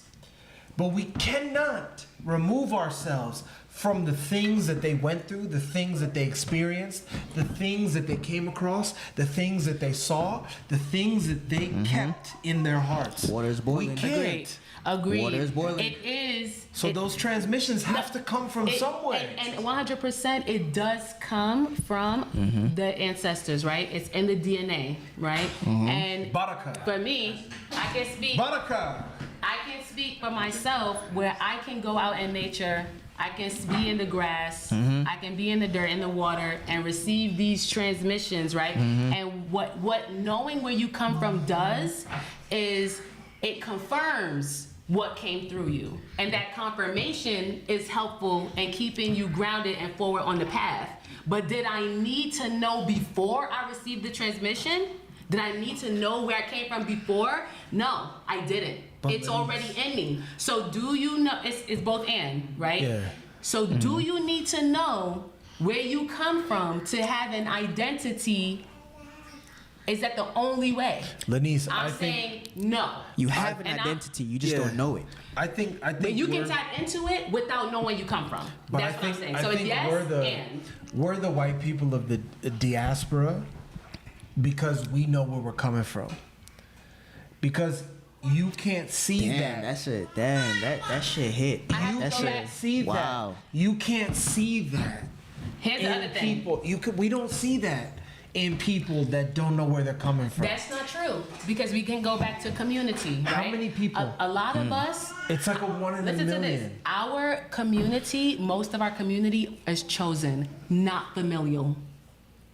Think about it. When you look at the people in your circle, how many of them are blood relatives? Few. Okay? So, Well, how do you know that though? It might be. excuse me. They might Yeah, be. but we don't. They we might don't be. know. But we don't know. Listen, Yeah, bro, that's it the might point. be. We I don't know. Yeah, we don't. Okay. Yeah, we don't. You We don't. know what I'm Yeah, we talking don't. You could be my about. cousin. We I don't know. We don't. We don't. Yeah. But so back to the community is that it's already in me, right? So I have all of my grandmother's stories, the great, it's all in me. I receive these transmissions. I can get confirmation from family. They might not even know their stories. And so, there's a few family members that can tell me stories, actual stories about the people in our genealogy, right? But then you go to your chosen community who are resonating with with your truth, right? So yes, there are people that don't know where they come from, still receiving transmissions and are being affirmed and confirmed by chosen community. It doesn't. They don't know where they came from, but they not bugging, and they know where they going. Let me ask you a question. Do you think Kanye has community? I don't know Kanye. But so then no. I don't We know can't say- we Kanye's can't- community. His we dad can't- is still around, Yeah, but right? can So we that's look part at of his Kanye? community. Can we look at Kanye and say he has community? You know what? Kanye probably does have community, but there are those Kanye has people. money. Listen, there are those people who they're gonna do what they want to do, community or not. His dad is alive. His dad is around. He has children. I'm sure he has cousins, aunts. I don't know his life, so it's an assumption. But where are the values that his children are coming from based in? Because when you look at his children and you look at his baby moms, so you're telling me, let me ask you a question, right? You're telling me that Mecca, this is Mecca want to talk. I know Put her on the mic. Mecca's She been like, talking give me the all night. mic. I know she's like, Let's give me the talk about Kanye's mother. Shout out to the ancestor who passed on. She steeped in him a lot Donda of West. values. Donda West. A lot of values. He's the a reason lot why of we get to rituals. say, yeah, we get to, yeah. So they're there. That's the old Kanye. It's still in there. He's exploring, right? We don't even know who he is truly. He could be just trolling because he know controversy is a strategy. He's Well, the he son also- of his mother and his father. But it's also convenient for him to be crazy when he wants to be crazy. It's he gets convenient. because he's in certain circles that we know he's in. That if he's exposing those real things that are happening in those circles, we know they're gonna come and kill him. Right. So Eventually. then he knows he has to play a certain card in order to maintain those certain circles. So I mean, I'm not mad at Kanye, but the point being this. Yes. I mean, because we're gonna have to we have to kind of move toward the next segment of the show because we have at least we have a whole other segment of the show. Okay. So we're gonna go to questions. Okay. Okay, let me run to the bathroom though. Yeah. Go to the bathroom. Okay. I had to run to the I've bathroom been myself. drinking teas. I thought I was the only one. Yeah. No, I had to go to the bathroom. I've been holding it for myself. like 40 minutes. No. You guys can run. Yeah. Yeah. Let me do our word from our sponsor, and then we'll go into questions, and then you guys can go to the bathroom while I'm doing the word from our sponsor. Sister, no, you're good, sister. Sister Hand's like, dude. She's like, I don't even know what I'm doing anymore. Just stay where you are. Yeah, just you're cool. You're cool. All right, let me a word. That was a good insight. Yeah, it was great. It's true. That's a different angle. Okay, let me pull up our word from our sponsor. You can do it because we still have. You haven't left yet, so Am I on? I always do it, so you can do it. Yeah, you're, Is what do the you thing, mean? is the am I thing on? rolling? Is the thing rolling? It's of course it's rolling, nigga. All Read. Sauce Hot Sauce began in 2007 when a small group of students traveling in West Africa were trying to think of ways to support charitable projects. One of the students traveling happened to be an artisanal hot sauce chef, and right there, Sauce Hot Sauce was born. Since then, Sauce Hot Sauce has prided itself in making exceptional artisan hot sauces with high quality ingredients to support good causes. We continue to do this with the best and tastiest offerings of sauce flavors to date, with a focus on supporting displaced families in the Fada and Gormo region of Burkina Faso with the revenue from our sales. Sauce Hot Sauce. Get some sauce hot sauce. Go to the bathroom, bro. Just Yeah, go, I need to- yeah. Get you some sauce hot sauce. We got 3 different flavors. We got salsa verde, we got island crown, and we have Circuit's fire. And it's made with love. I'm telling you. It doesn't matter which flavor you got. Make sure you get all 3 so you really know what you're dealing with. And then make sure we're gonna send you guys off with some, don't you worry. Oh, thank you. And make sure you get some because we love our spice depending upon where you're from. If you're from a region where you speak, let me not say Spanish, but if you're from, if you're Mexican, we got your salsa verde. If you're from the Caribbean, we got your island crown. And if you just like to just burn your tongue out and feel really healthy and just feel it on the way out, Circuit's fire. It's there for you. So, sauce, hot sauce, get you some. But with that being said, let's move on to our questions. We have quite a few questions in the chat.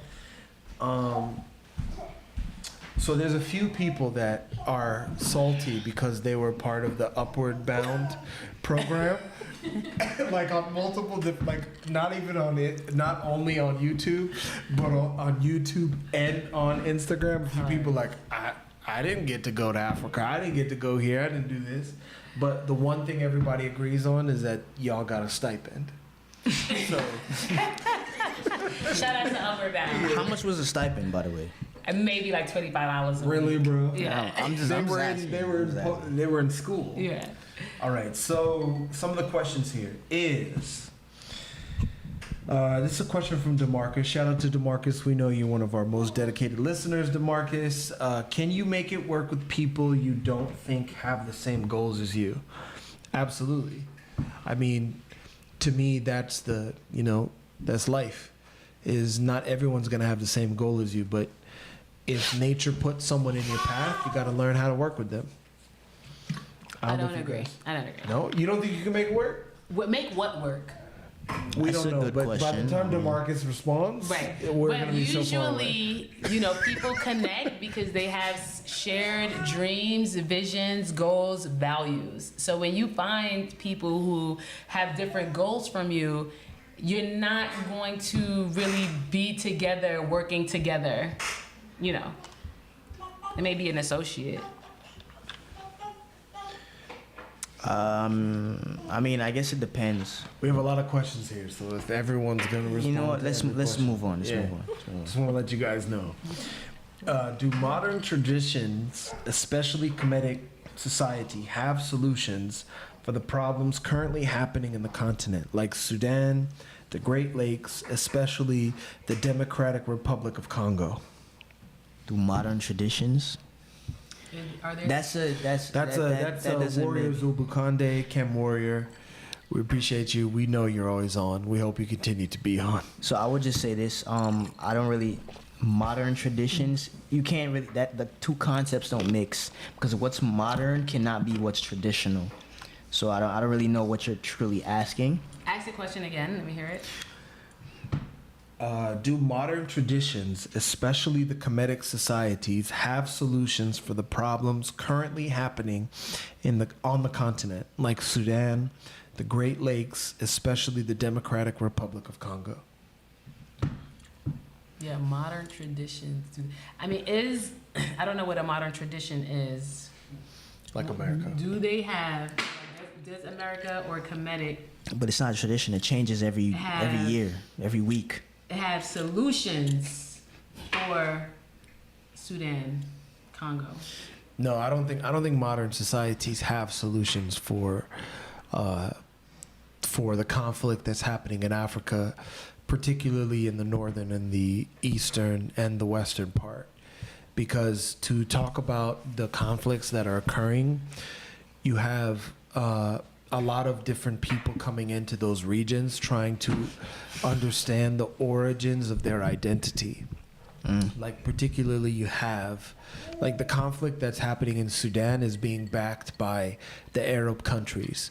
And it's being backed by the Arab countries because they're trying to gain an identity, meaning the Arabs.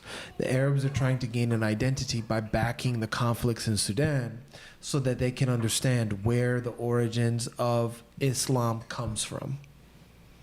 So We could it's- tell them. we can, but we're not going to, because we've already talked about that in other episodes. Because at the end of the day, you just have, I know, I got you. We just have the people that don't have an identity trying to gain origins or trying to gain an understanding of where the origins of their identity comes from. So, no, modern societies won't be able to give you a solution. But Kemetic societies would be able to give you a solution because they know where the origins of Islam comes from.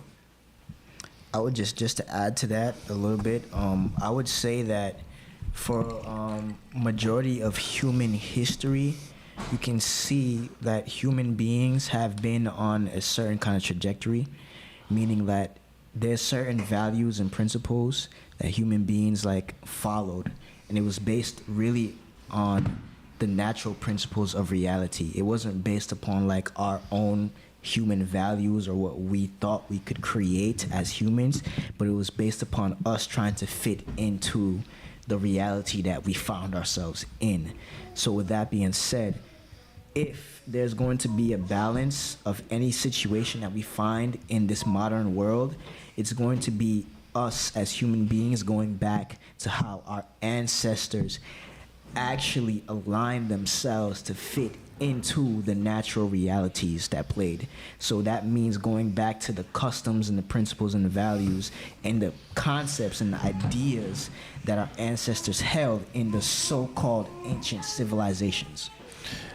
This question is specifically for you, from Matthew Ruta on Instagram. Is, do you see people you help get out of the imperial mindset? And what do you think is needed to help more people get out of generational patterns of modern slavery?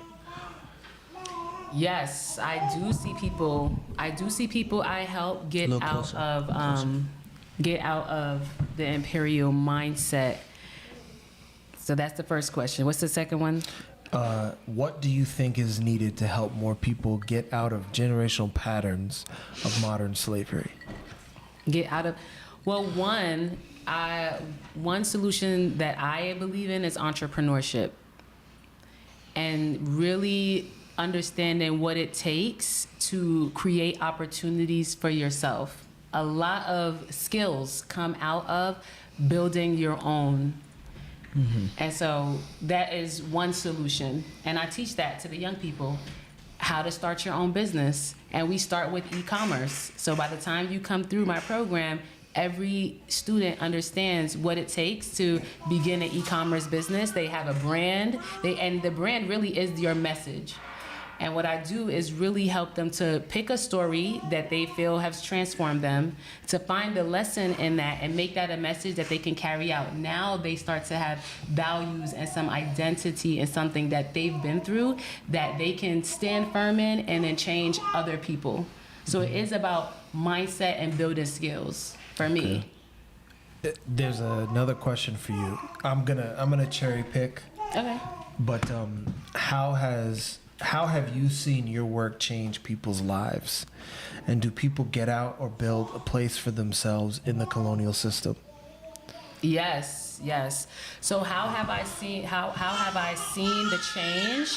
I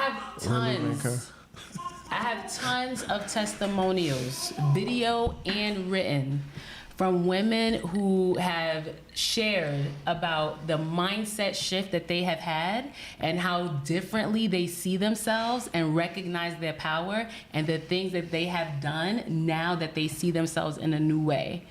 Successful businesses, and I will be sure to send you guys links to those so that you can read it for yourself, that it really begins with pivoting your perspective, owning the story that you do know about, and then using that to create your own opportunity. So I have helped many women and teens. It's not just women. Women and teens create their own opportunities. And it started with myself. I don't work for anyone.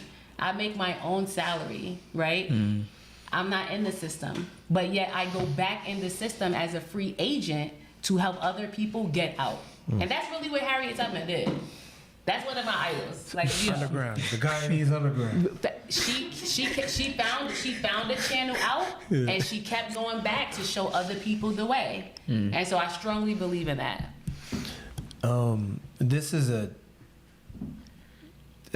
question that Matthew Root is asking. He said, "What happened to Ibn Tahuti?" Ibn Tahuti is. He said also, "What happened to Ibn Tahuti?" Ibn Tahuti is in Idaho. Yeah, he moved to Idaho, so that's why you haven't seen Ibn Tahuti. I never expected that question. Shout out to Ibn Tahuti and Tasipta and Tenisa. Matthew Ritz has another question. Why does the Head Eye Shot Healing Center look like a resort? Is it supposed to be Western friendly? Matthew Ritz, it is as Western friendly as the indigenous can make it, but it's not as Western friendly as you think. Make sure you join the next pilgrimage or the next trip that we have at the Head Eye Shot Healing Center, and you will understand what we're talking about. Come. It's not when you're in your tent and then you're sitting there and then you're crying yourself to sleep because you're like, what is toe and sauce? I can't get no Oreos. Yeah, like I can't get no Oreos. What's Then we'll juice? talk. Is that juice? Y'all so silly. Okay, so going back to some of the questions, I wanted to cover the questions on Instagram before we went back to the YouTube questions. That's a lot of Instagram questions, more than usual. Yeah, I mean, because we're expanding. What can I say? It's good. We're popular.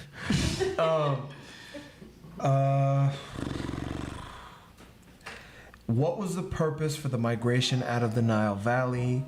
The solution, if the same colonial Is that forces Instagram are or still YouTube? I'm sorry, that's YouTube. That's from Chem Warrior Zulio Warrior Zubukande. What was the purpose for the migration out of the Nile Valley? The solution, if the same colonial forces are still raping and pillaging the continent until today. Mm-hmm. I'm reading it as the person wrote it, so it's not me, it's them. But because when you want to protect something, why would you stay in a burning building? Mm-hmm. If the building is on fire, you get out of the burning building. So if everyone is drawn to a specific location, specific monuments, specific buildings, specific statues, then you need to leave and you need to go do it based on things that people can identify. Mm-hmm. And yes, the difference being is that the reason why museums still exist to this day is because you're able to show off the achievements of the ancestral culture from that time, but they're not able to identify what those ancestral achievements look like in this day and age, which is why those things are hidden to this day. And that's why the culture is still alive, but they talk about the culture like it's dead because they're able to say the culture isn't here anymore, but the culture is alive and it's front and center.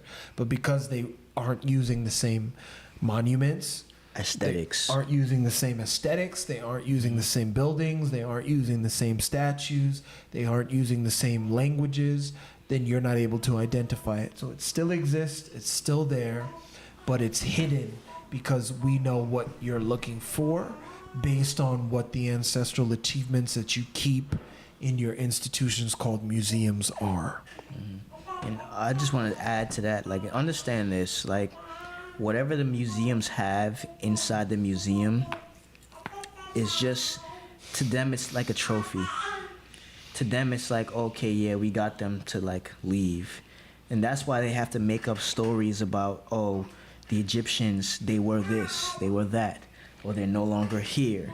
Like, no one can give you an accurate history or an accurate pinpoint of who these people are, so they have to make it seem like ancient. But no, the culture is not ancient, because to say something is ancient is to say it's gone. It's not gone. It's in West Africa.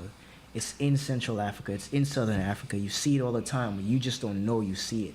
And that's the intelligence of moving and migrating, because people took things to many different parts of the continent and then they hid it in many different cultures, many different languages, and many different arenas, to the point where, like, it's still a whole. It's still a thing. It still exists. But now the colonizer can't just come and say they destroyed it anymore, because it's in many different parts. It's too scattered for them to even come and say, oh, well, we're going to pinpoint and attack this thing. You can't, because it's continuous. It's alive. And it's going to always be alive because we're here and we're always going to be pushing it.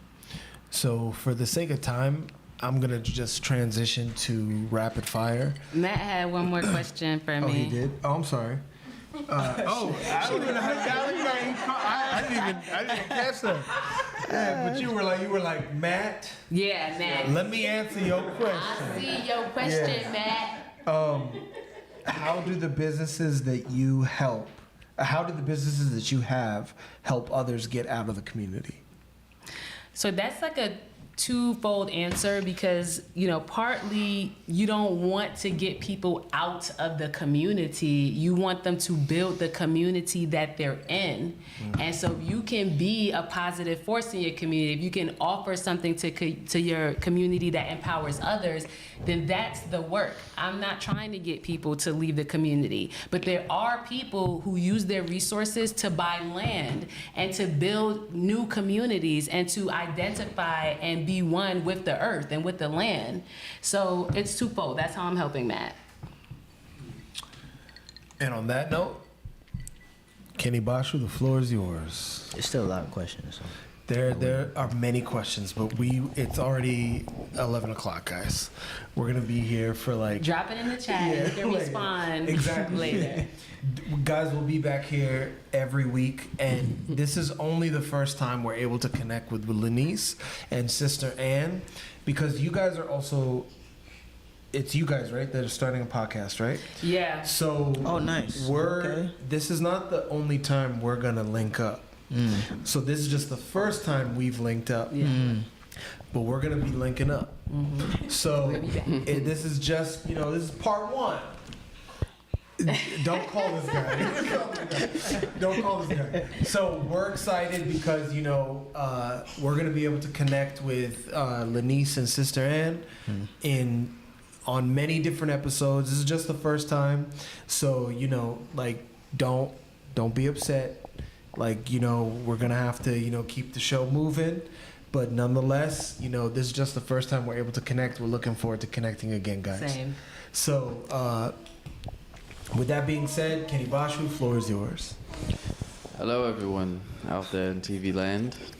Really, how are you all tonight? First up on Rapid Fire. Oh wait, you guys let me ready? give them a context. Okay, go ahead. So rapid fire is he's gonna hit us with current events, I am and then we get is to me. comment on them. We kind of gave her a little rundown Yeah. before. Okay. I didn't know. Like one word or like phrases. Like, No, I mean it's not gonna be like go back to sleep. It's gonna be like we get to expand on it. Rogers anyway. This isn't Scrabble. So we get to talk. Okay.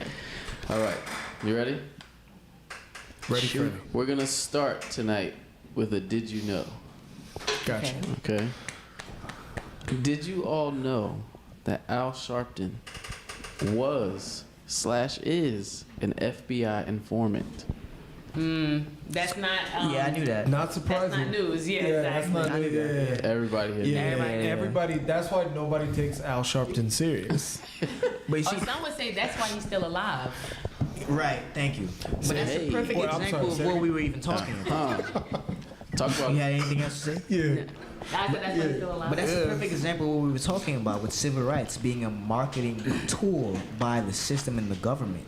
Because they had the people they knew they were going to use for that whole movement. Long before the movement even was a movement. But that's neither here nor there. Whatever. Yeah. Okay. I don't agree, but okay.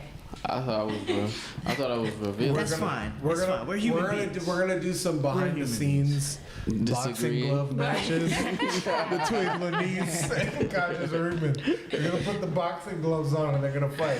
We call it Gator Gates behind the scene fights. Hilarious. All right, so this one is actually reaching a 10-year anniversary, right? This is an article that came up from 10 years ago, but it's kind of resurfacing now because it's just ridiculous. So, under a program called the Dream Keeper Fellowship, San Francisco is paying ex-criminals up to $300 per month to stay on the straight and narrow and not shoot people. What? So these people were set up to become public safety ambassadors in hopes to decrease gun violence and crime in the city. Back in 2014, it's called the Dream Keeper Fellowship, where participants of the program will have to first pass an interview and then be provided with life coaches from the city street violence intervention program. Even with the hope of a positive outcome, the initiative doesn't come without its own controversy, right? Because in a 2016 interview about a similar yet former program in California called the Office of Neighborhood Safety, Yolanda Ficklin Pronto, who lost her son to gun violence, she told a news outlet that these programs basically give them, meaning the ex-criminals, money to buy more guns. And the program has been funded basically with the use of private donations, taxpayer dollars, and federal grants. So, what do you guys think? I think it's a good initiative. I think $300 a month is not enough, and I'm curious about the support that they have. Yeah, I know you said life coaches, but like, what does that look like? How often are they meeting? Where are they living? Because if you're still on the street, I mean, $300, I don't know what that's gonna do for you. What are your thoughts? This is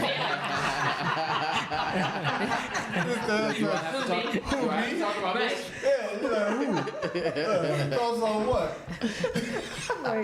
I mean, I just think our system is broken, and Clearly. I think it's time to just kind of move on from these institutions that we have, and I don't think it necessarily because even when you look at who is institutionalized and who is populating these prisons and these jails and who's convicted of crimes, I think we're talking about integration into a burning building again, as the great Martin Luther King said. So I think at this point we need to be honest, and we need to not be Al Sharptons, and we need to just admit the fact that, as an FBI agent, that's why he's still alive. But I'm not an FBI agent, and I'm saying, burn it down, burn the whole thing down. Because I mean, it's not sustainable and it's not worth it. But they're not going to burn down the prison system anytime soon. How do you help ex-cons who are leaving the prison system and getting on the street with no resources, no skills? When they go to take that $300 a month, take your ass to Africa. Because at the end of the day, ain't nobody running a fucking credit check on you in Africa. They still need some sort of rehabilitation, though, because you're going to take the same mindset back into villages. So no, they'll correct you real fast. Oh yeah, that's what I was gonna say. The rehabilitation. The only place that is really going to come from is people who have some sort of a grip on what it means to be a human being, not because of the status that you have as a person within a so-called community, but more so don't you think it would be more beneficial to just put them in a place where people don't stand for that kind of bullshit? If you're a thief, we're gonna let everybody in the community is gonna know that you're a thief. We're not gonna constrain you or try to hold you in some kind of a box to say that this is where the thieves go. You'll still be a human being, but nobody will sell anything to you. People won't talk to you. People won't look at you because you'll be known as a person who got beat in the market because you stole. Or they'll just kill you. Right. No, that's just They will kill you. This is an interesting. You inspired this question in me. It's do we deport African Americans back to Africa Nah, that's on them. after being released from prison? Do you go back to Africa and be Free plane ticket? be $300 ostracized, for the plane ticket? right? Ostracized because of your $300 a status. month? What do you do when you in Africa ostracized because you're a thief? Let me ask you a question. You know how much $300 will get you in Africa? Yeah, I don't think you're gonna get deported and you $300 a month. Why not? They ain't Why about to not? deport you Sign and me you up. giving you a check. Sign Where they me do up. that at? How long do I have to serve in prison to get $300 a month? Anyway, you are sorry. All right, we gonna move on. So, next up, we have a school shooter's mom who was found guilty of manslaughter. Damn. All right, so this one is interesting. So on Tuesday, Jennifer Crumbly, whose son killed 4 high school students in 2021, Damn. was found guilty of 4 involuntary counts of manslaughter.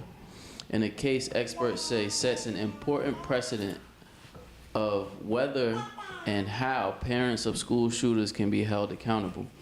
There's a quote: "Every time we have seen, sadly, a school shooting, a mass shooting in this country, what do we all do?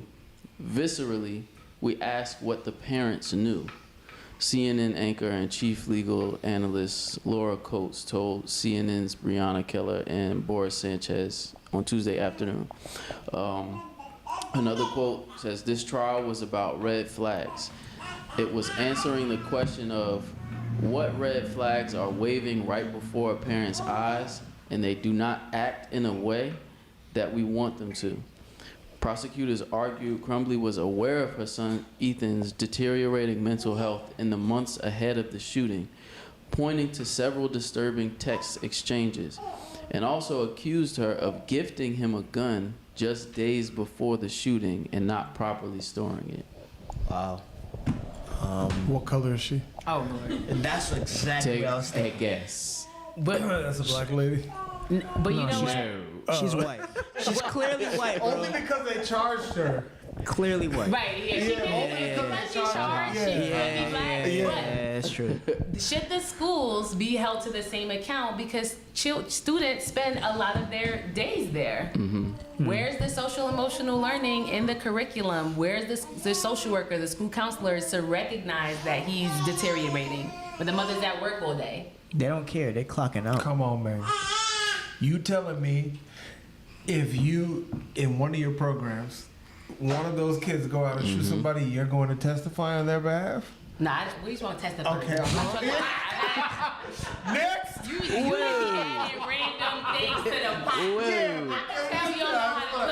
That's what Yes, yeah, now it you're don't like, make no sense. now you're like, oh, no, I ain't testifying. I don't know that I'm nigga. saying that we gonna I hold the don't know parents that motherfucker. accountable, then we need to hold the school accountable because they spend most of their days there anyway.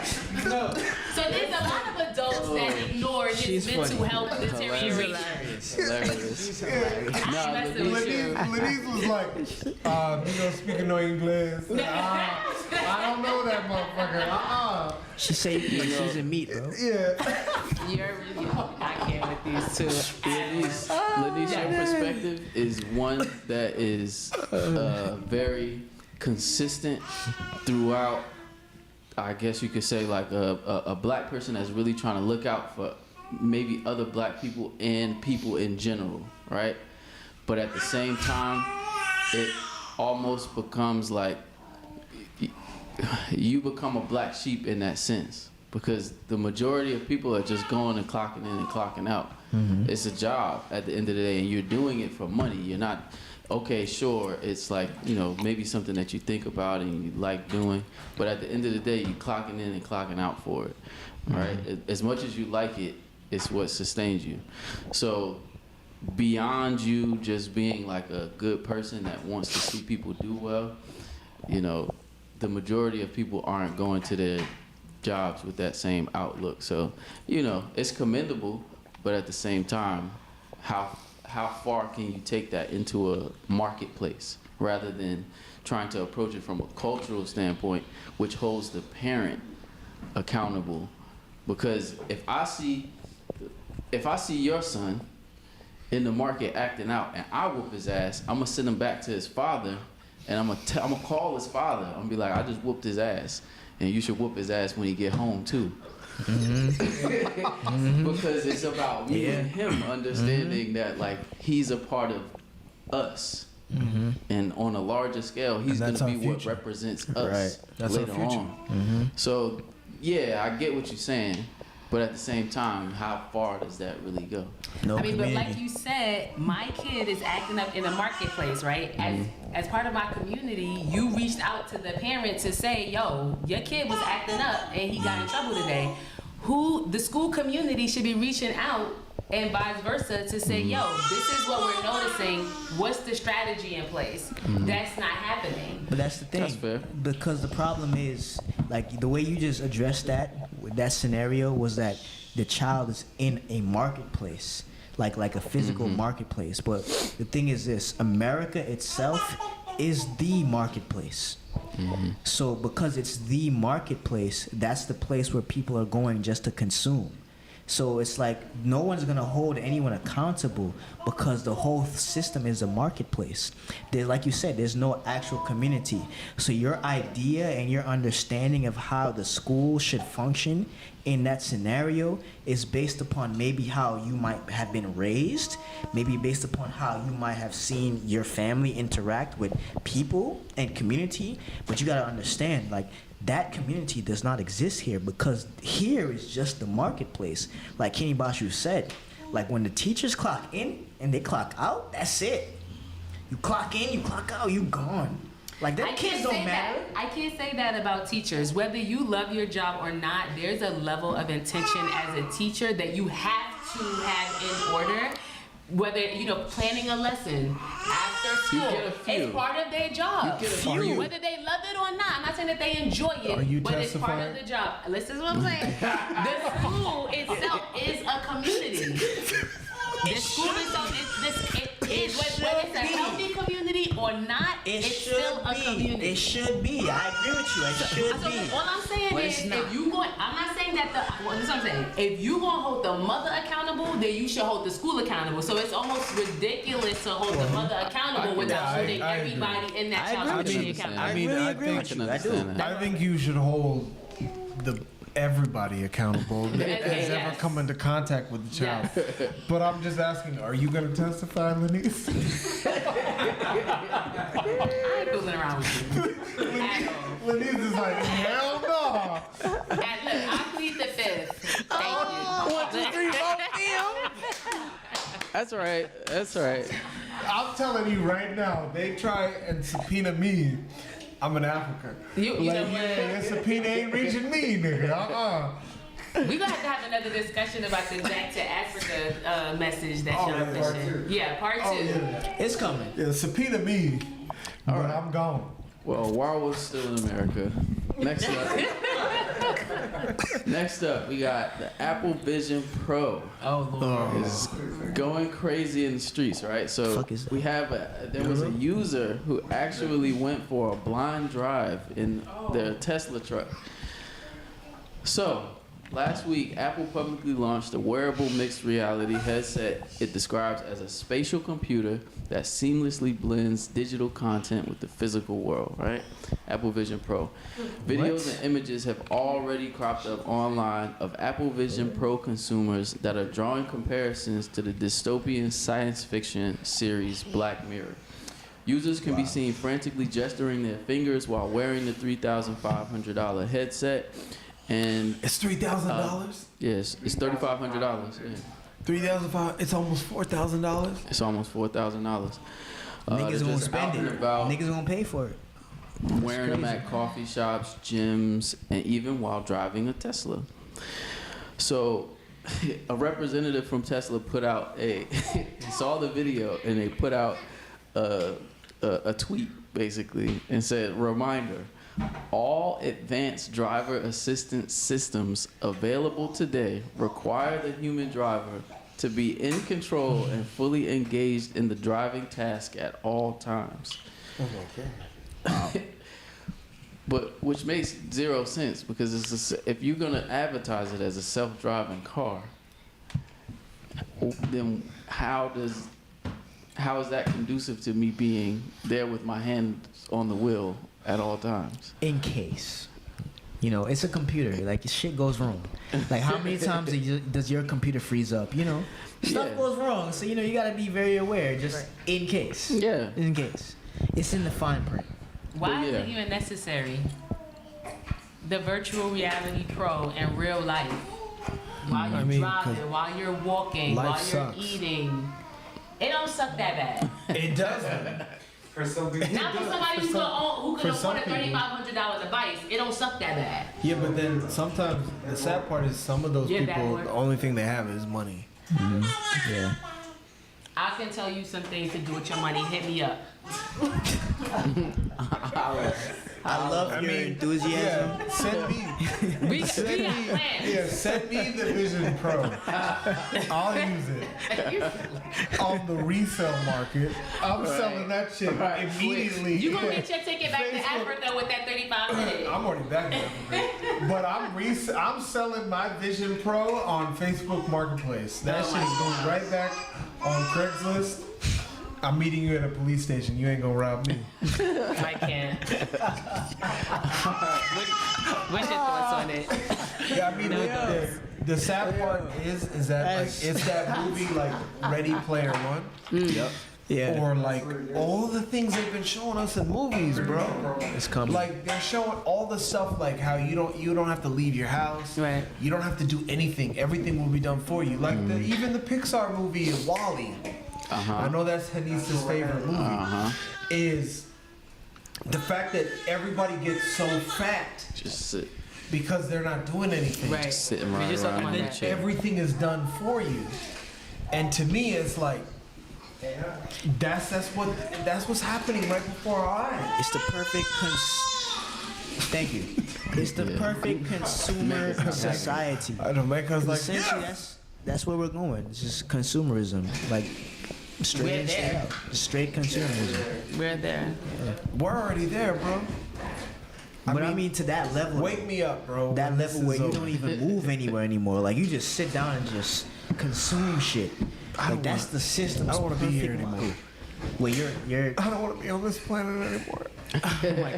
Don't say that. Right, There's some don't say people that. I mean, who's there's gonna nowhere take else to that and go. go Yeah, very they'll far. be like, We're gonna go far. Mars? Distract and We going to Mars? desensitize. All right. That's what they're doing. Last two. So, medical examiner says baby decapitated at birth is in fact homicide.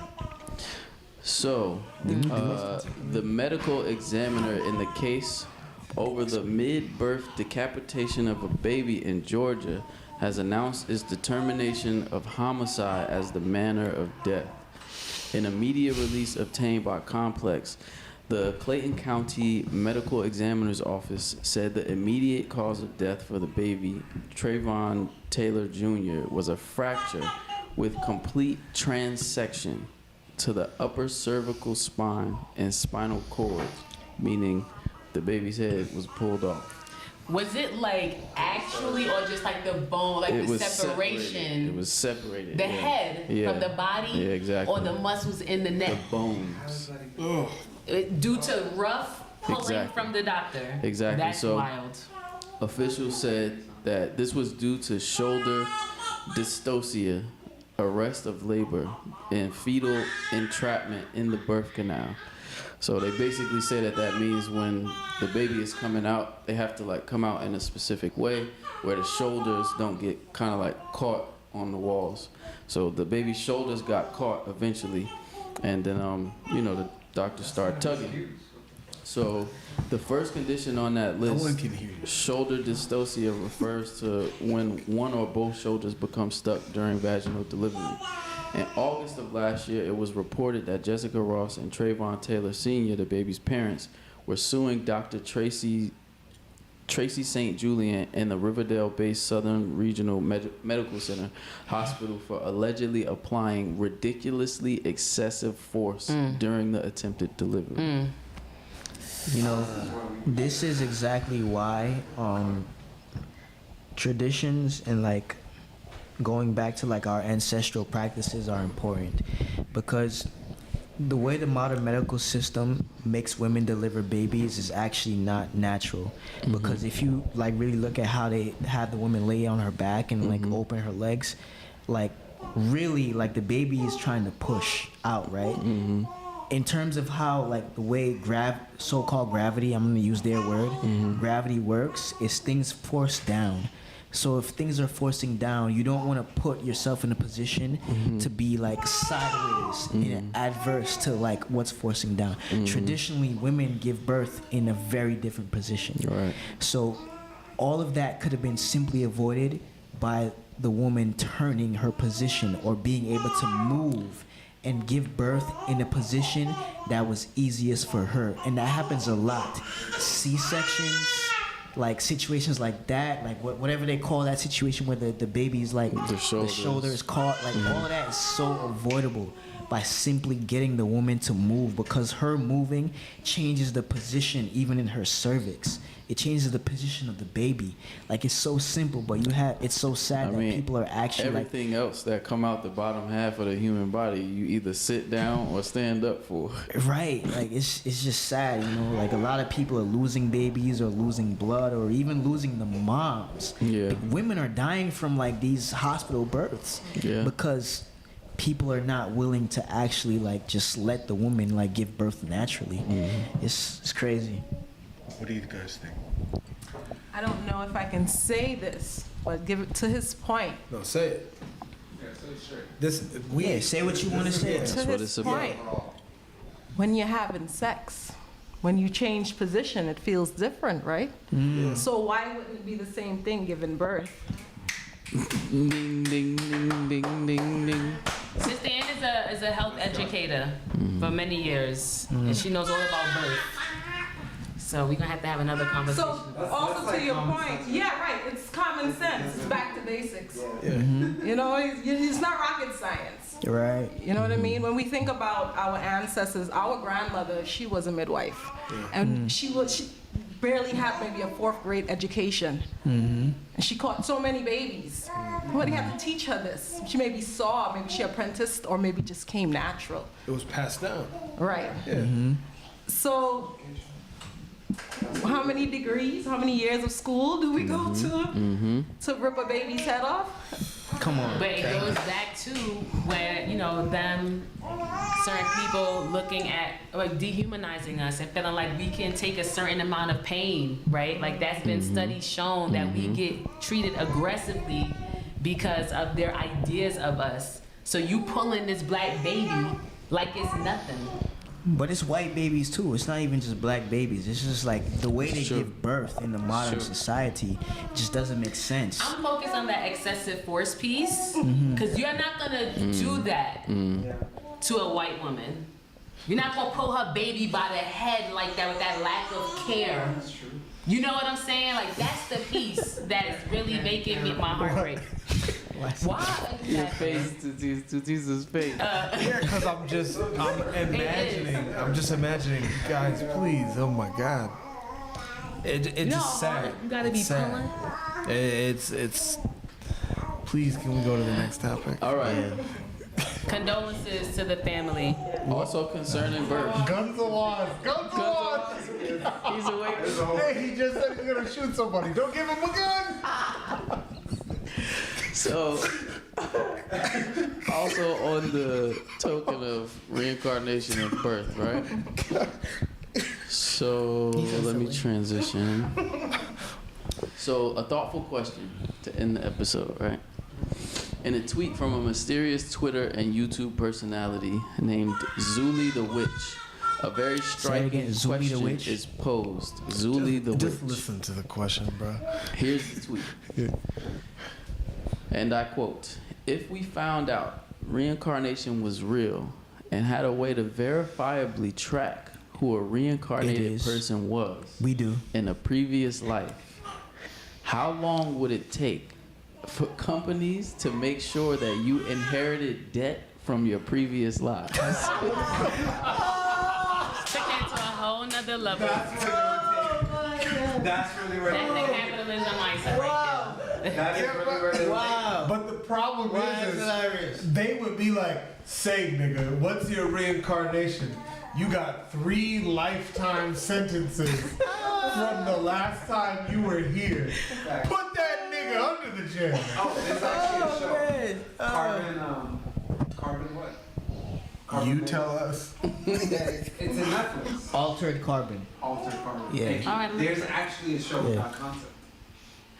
The other concept is that it is passed down to your children, and you wonder, why is this always happening to me? Why do I have bad luck?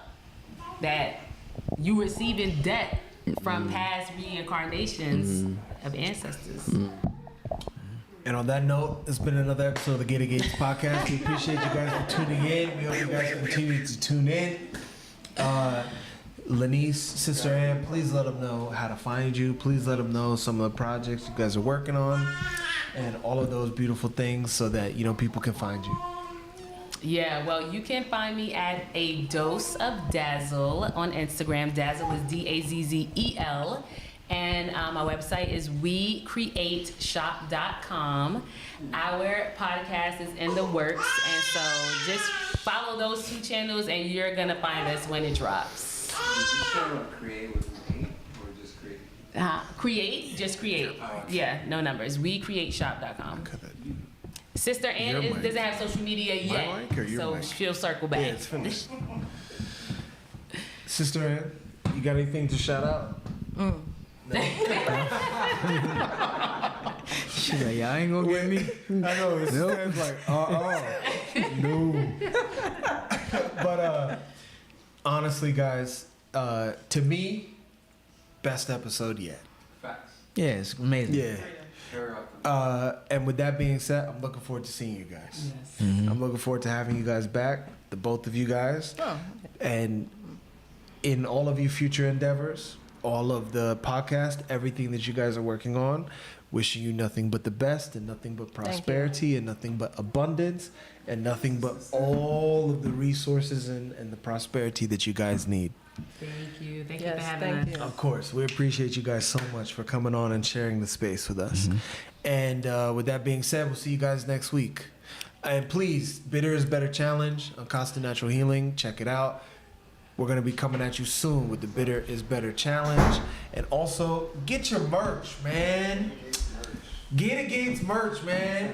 Medicata, come show them what it is. Yep. Honor your ancestors. Yep. Medita, not Africa. Back to your Medita. regularly scheduled decolonization. We like in here. All right? Get your merch, man. We're coming at you guys. We'll talk to you guys soon. We'll see you guys next week. Special shout out to Lenise and special shout out to Sister Ann and all the projects that they're involved in. And please check out, like, comment, subscribe, everything, and follow everything that they're doing and everything that they're involved in. And we'll be back with you guys another episode, especially with Lenise and Sister Ann. And we're looking forward for them to launch their podcast so that they can have Kajazaroon and they can bombard Kajazareeman with all of the things they wanted to say. It's on. This ain't your podcast. Shut up. It's on and popping. So crazy. Have a good So night, busy, guys. guys. Huh?